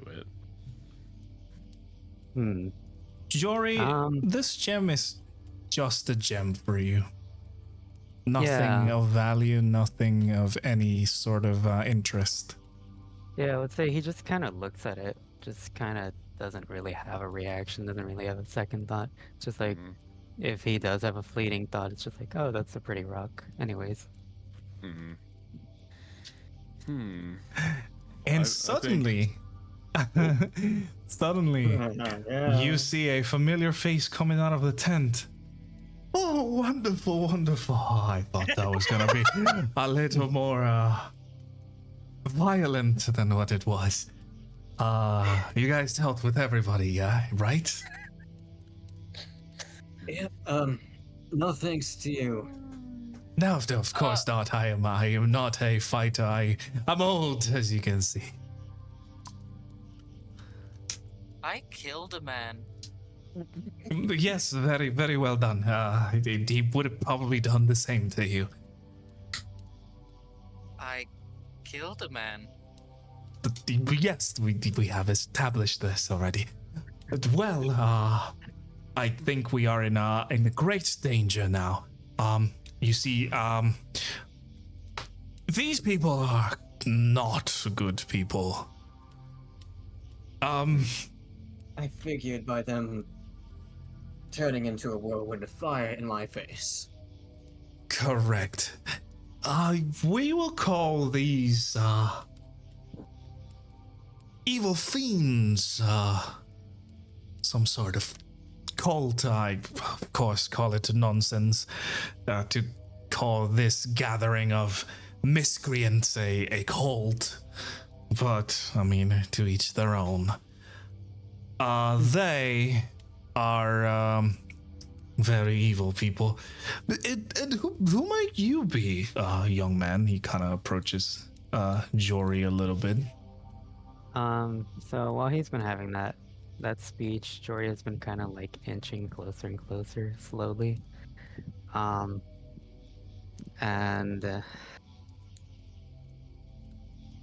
shoot.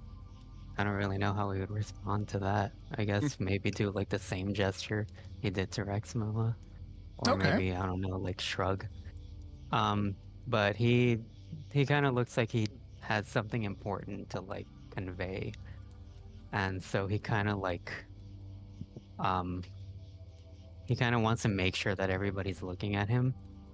Yeah, you just kind of wave your hands and everybody just kind of puts their attention towards you. And once he makes sure that everyone's looking at him, he just sort of like turns back and points towards the direction he just came from.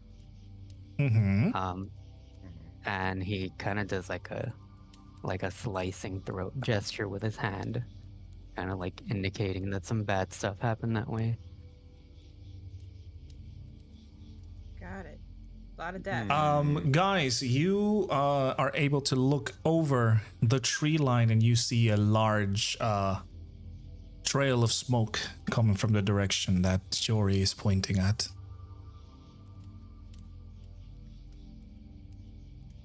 I'll glance Should we over go- that way. Sorry, I didn't mean to interrupt anyone. Oh, you're good. Go ahead.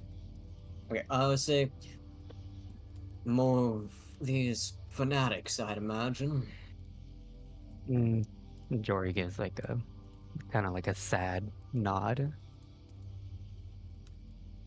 Well, are you, alright? Oh, they're all moving fast. This is a first. This is very bad. But it also means it could be very good. Where's the stone? Where's the stone? Do you have it? He's kind of looking around frantically.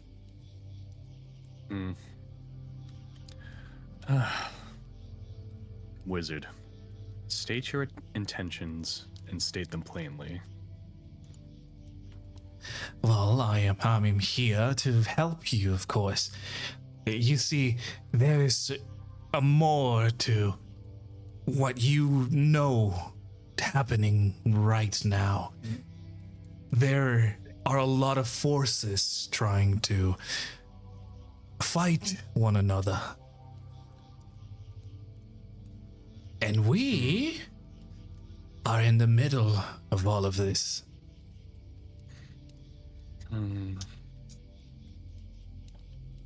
Right then. Go ahead.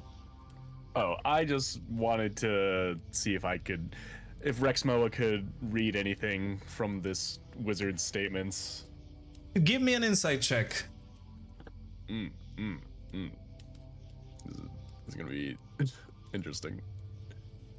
If only I like how it's like, understanding people was as easy as beating them up. You know I what? know. Hey, it do be like, whoa, okay. wow. So It is apparently. it is. Rexmoa, from the movement, his body language and the way he's saying things, he is mostly correct. although you have a slight suspicion that while he's saying the truth, he is hiding some details about it. All right. Rexmoa produces the gem from their pouch, and he takes a glance at everyone else in the party and scans their expressions. And if you all want to describe how you're reacting to this chain of events. Yeah. Kipper's just like watching, like, the fact that you're holding the gem out near the wizard. I think like it coming from you means a lot more than it having come from like me or Taurin, because you're the one most emotionally invested in this. So Kipper just watches with like his hand on his arm, kind of looking a little guilty. The man, once you offer the gem, just walks over to you and just kind of grabs it and starts looking at it. He goes, kind of inspecting the gem. He pulls out a necklace that I've mentioned before. Is this a similar gem to this one? Just kind of looks at the gem in its necklace and looks at the gem in the that he just procured, and he goes, well, this won't do. And he just tosses the gem into the pond. Oh?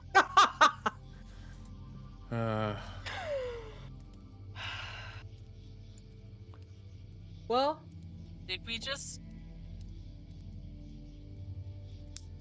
The Taurin would just wizard, shrug. the wizard, looking at the confusion of everybody's faces, she goes, "What? I just wanted the gem for my necklace." Oh my god. Rexmoa takes a deep sigh and goes to retrieve it. The little glow of the gem would be able to, give it away. He goes, well, for me, the gem is, well, of little to no value. Of course, I just wanted to replace this whole thing. It's kind of cracking already, but I don't want to use any other old gem. You see, I thought this was the right shape for my necklace. I committed a lot of crime to do that. Why didn't you just say you wanted a new necklace? Oh, it's more complicated than just the necklace, of course, but it is something that is not of your concern. Could Taurin she's gonna be really irritated at this point in time. She's gonna approach the wizard, and she's probably gonna use some intimidation. Okay. Okay, you're gonna give us some answers as to exactly why you needed that stone for just a necklace. Roll me an And intimidation. also, you should throw in that you want some money as well. Exactly. Okay. Roll me an intimidation check. Upside down, or Okay, so let's see how help me. spooky I can get. You managed to move up to him and just kind of grab him by the robes, and roll me an intimidation check. Intimidation coming up. Oh, okay, a nat Boom. 20. Let's go. Okay. Felt my energy. All right. Fuck him up. So, Druid rage. Turns into a bear again. Right? the man goes, Very "All right." close. He raises both hands like, on a defenseless kind of gesture. He goes, all right. So, no need to be violent. Of course, let's first discuss payment. Well, I gave you the potions now, didn't I? I specifically said that was gonna be my payment. And it seems that you used it very well, except for your reptile friend here who just returned it. If you want it back, I could always, he kind of procures the potion, kind of, offering it. Sounds Nah. like you should prepare Give me the something necklace, else for too. us. Whoa. He goes, whoa, hold on. We have much to discuss about this situation. And in fact, well, you want answers, I will give you answers. The stone was a test. I am looking for people to help me save everybody. Not just the people of the town of Misspell, but that was a very good test, wouldn't you say? I think we're all ready to beat this man to death. With hammers. But the whole Why do world. wizards do this shit? And with that, we're gonna end the session. Sounds good. Oh wait. Frustrated. Wait, Frustration getting. Angry druid. I did want to do one thing real quick. Yes, what is that? Well, first of all, Jory has just been kind of standing there, like, confused. He doesn't know any of these people and just sees them Blends acting. right in. At some point, he, like, goes over to where this guy exploded. He picks up some of the ashes that got left behind, and then he walks back over to you guys. And once he has your attention, he kind of, like, holds out his hand full of ash for you guys to see. And then he brings a fist and he just punches it into the ash and kind of just like wiggles it around, kind of like trying to indicate that he wants to fight these people and go after them. Mm. Well, I'm not against such a thing. Well, I guess. Well, we know the hook for the next episode. Oh, Right? yes, Dun, you dun, do. dun, All right, We're gonna everybody. Follow another fellow furry into the woods and beat some guys up. Hell yes. All right, guys, everybody say goodbye to the people that are watching the VODs on YouTube. Goodbye. Bye, Twitch. Bye Bye. Don't follow old men Drama. into the forest. Don't Yeah. follow You old might men into the be forest. Surrounded by a Don't give 'em cult of stones. people that will self-immolate.